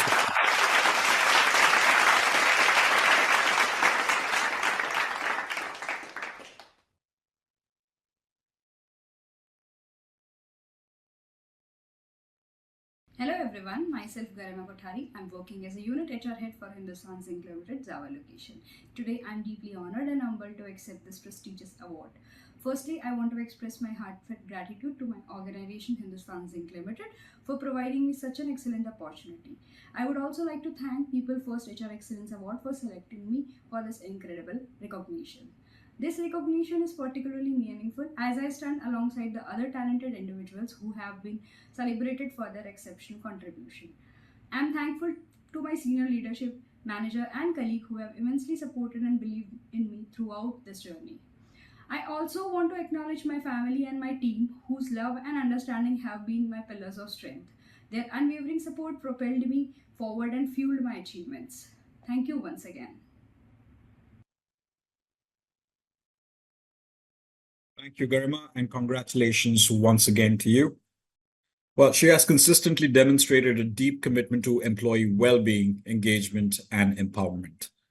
Our next winner of the People First Leader is Nikesh Dadich, Head HR, Kayad Mine, Hindustan Zinc Limited.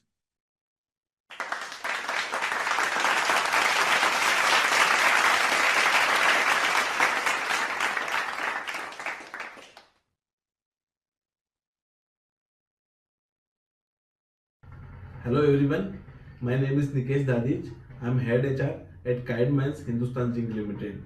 I'm deeply honored and grateful to receive the People First Leader Award.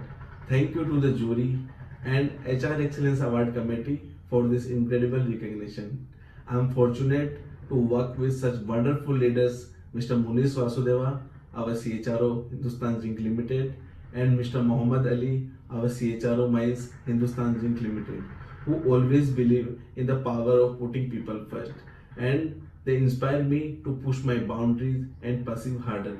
This award is a testament to the hard work and dedication of my team who continue to inspire, believe and support me. Thank you once again for this honor, and I'm really excited what the future holds for me. It's fantastic indeed, Nikesh. All right. The next up awards is Leading Minds in HR Award. Strategic thinking, innovation, and a keen understanding of the ever-evolving HR landscape. These are the qualities of a leading mind in HR. And the winner is Manish Lahoti, HR Head, Rajpura Dariba Mines, Hindustan Zinc Limited.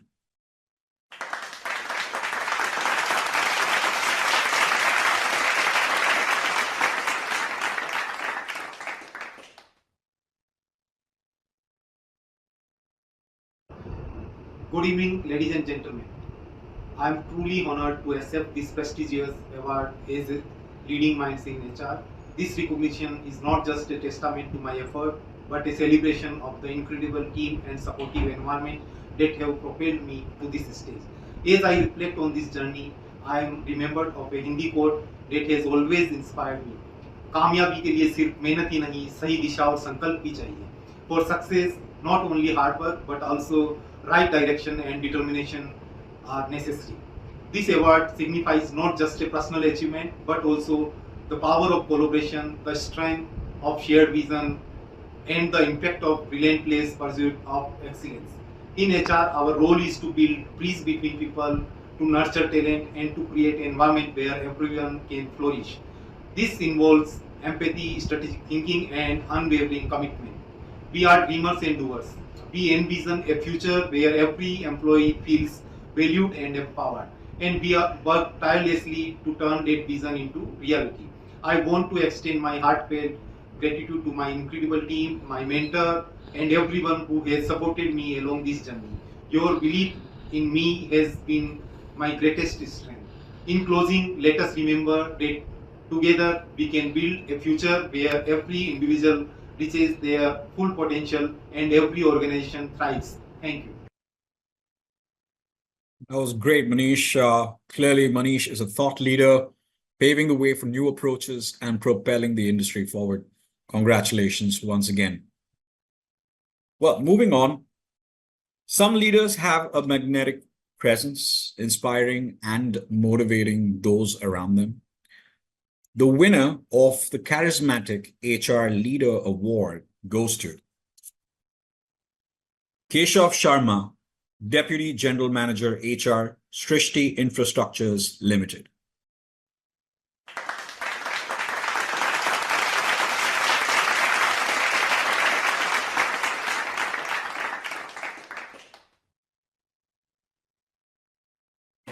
Good morning, friends. I'm Keshav Sharma, DGM HR, Srishti Infrastructure Limited. I'm very thankful to the team of PeopleFirst HR Access Award for giving me the Charismatic HR Leader of the Year Award 2024. I'm very thankful to the jury members who have given me the award and find me suitable as a candidate to win this award. And I'm very thankful to Ms. Shagun Mathur, who coordinated me from the start of the process of nominations to the final winning this award and making this process very smooth. I'm very thankful to my board of directors to give me a chance to participate in this and win this award. And I want to give my thanks to overall team members and the good wishes of my well-wishers who has given me the chance to win this award. And the journey from starting from the nomination till the end of the process of winning this award was very smooth and really PeopleFirst HR Excellence Award team has done a wonderful job bringing and notifying the people around in the HR fraternity. Thank you very much. Thank you, Keshav. You clearly possess an infectious enthusiasm for HR, driving positive change and fostering a dynamic team environment. Next up is the Transformational Women Leader Award. And we don't have one, not two, but 3 women leaders. This award recognizes a woman who has redefined what it means to be a leader in HR. The winner of the Transformational Women Leader Award is Madhavi Saripalli, Associate VP Human Resources at Accenture.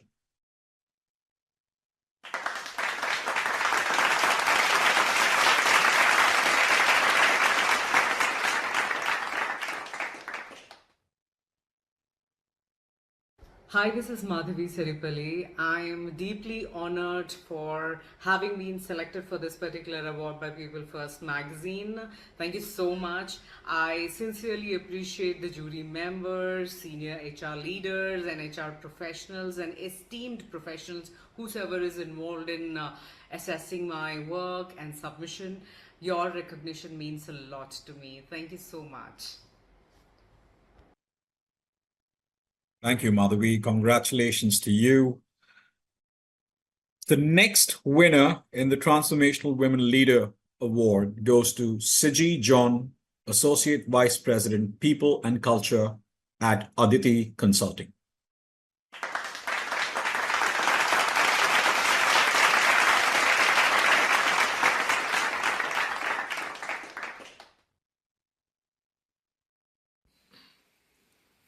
Hello, everybody. Congratulations to all the winners here today. Thank you, PeopleFirst HR Excellence Awards, for this esteemed recognition. I'm beyond thrilled and humbled being the recipient of the Transformational Women Leader Award. I would like to thank my amazing team and Aditi Consulting for giving me the platform and to lead and bring in all these ideas which we had into action and practice. Finally, I believe that people are the foundation for any processes, and thinking from a people perspective and formulating process has been my motto. Thank you. Thank you, Siji. And the final winner for the Transformational Women Leader is Nishat Mohib Usmani, Associate Partner, KPMG, India.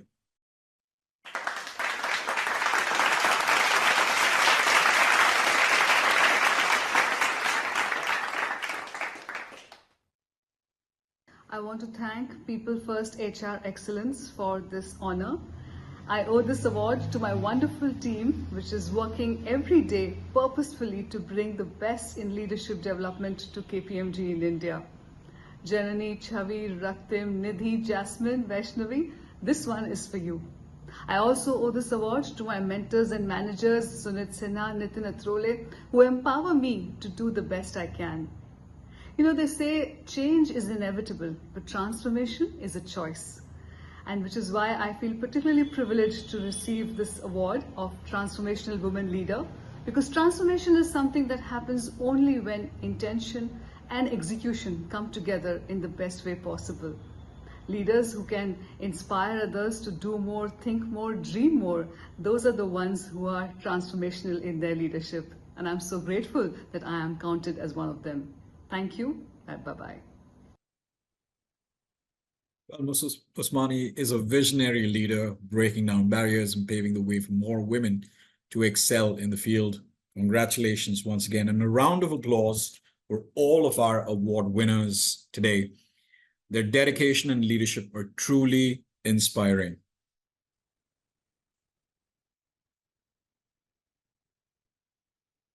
Well, ladies and gentlemen, what a remarkable day. We've witnessed exceptional achievements, insightful discussions, and a true celebration of excellence in HR. From the bottom of my heart, I want to thank all the participating companies. Your dedication to pushing boundaries and achieving success is truly inspiring. To our distinguished guests, panelists, and esteemed judges, your invaluable contributions made this event an unforgettable experience. Every participant, whether a winner or not, deserves recognition. The HR Excellence Awards are a testament to the ongoing efforts and dedication within your organization. Every year, we see a remarkable rise in participation, showcasing the ever-evolving landscape of HR practices. This healthy competition fuels innovation and propels our industry forward. This event wouldn't be possible without the tireless efforts of our operational and technical teams, Nasruddin Sheikh, Mudassir, Shagun, Lynette, Mansi, Avinash, Shraddha, Sayantika, Nilesh, and Chinmay. Your expertise ensured a seamless and flawless execution. A special shout out to iBentos for their unwavering support. And finally, my deepest gratitude goes to Nilakshi, Alka Ma'am, Mr. Umesh Rateja, and Mr. Jagmohan Banwar. Your unwavering commitment and guidance since the inception of these awards are truly invaluable. And as we move forward, let's remember the words of Nelson Mandela. The greatest glory in living lies not in never falling, but in rising every time we fall. So may we continue to learn, adapt, and rise to new heights in the field of HR. Thank you for joining us today. I'm your host, Andy Brown, signing off. We'll see you next year. Goodbye.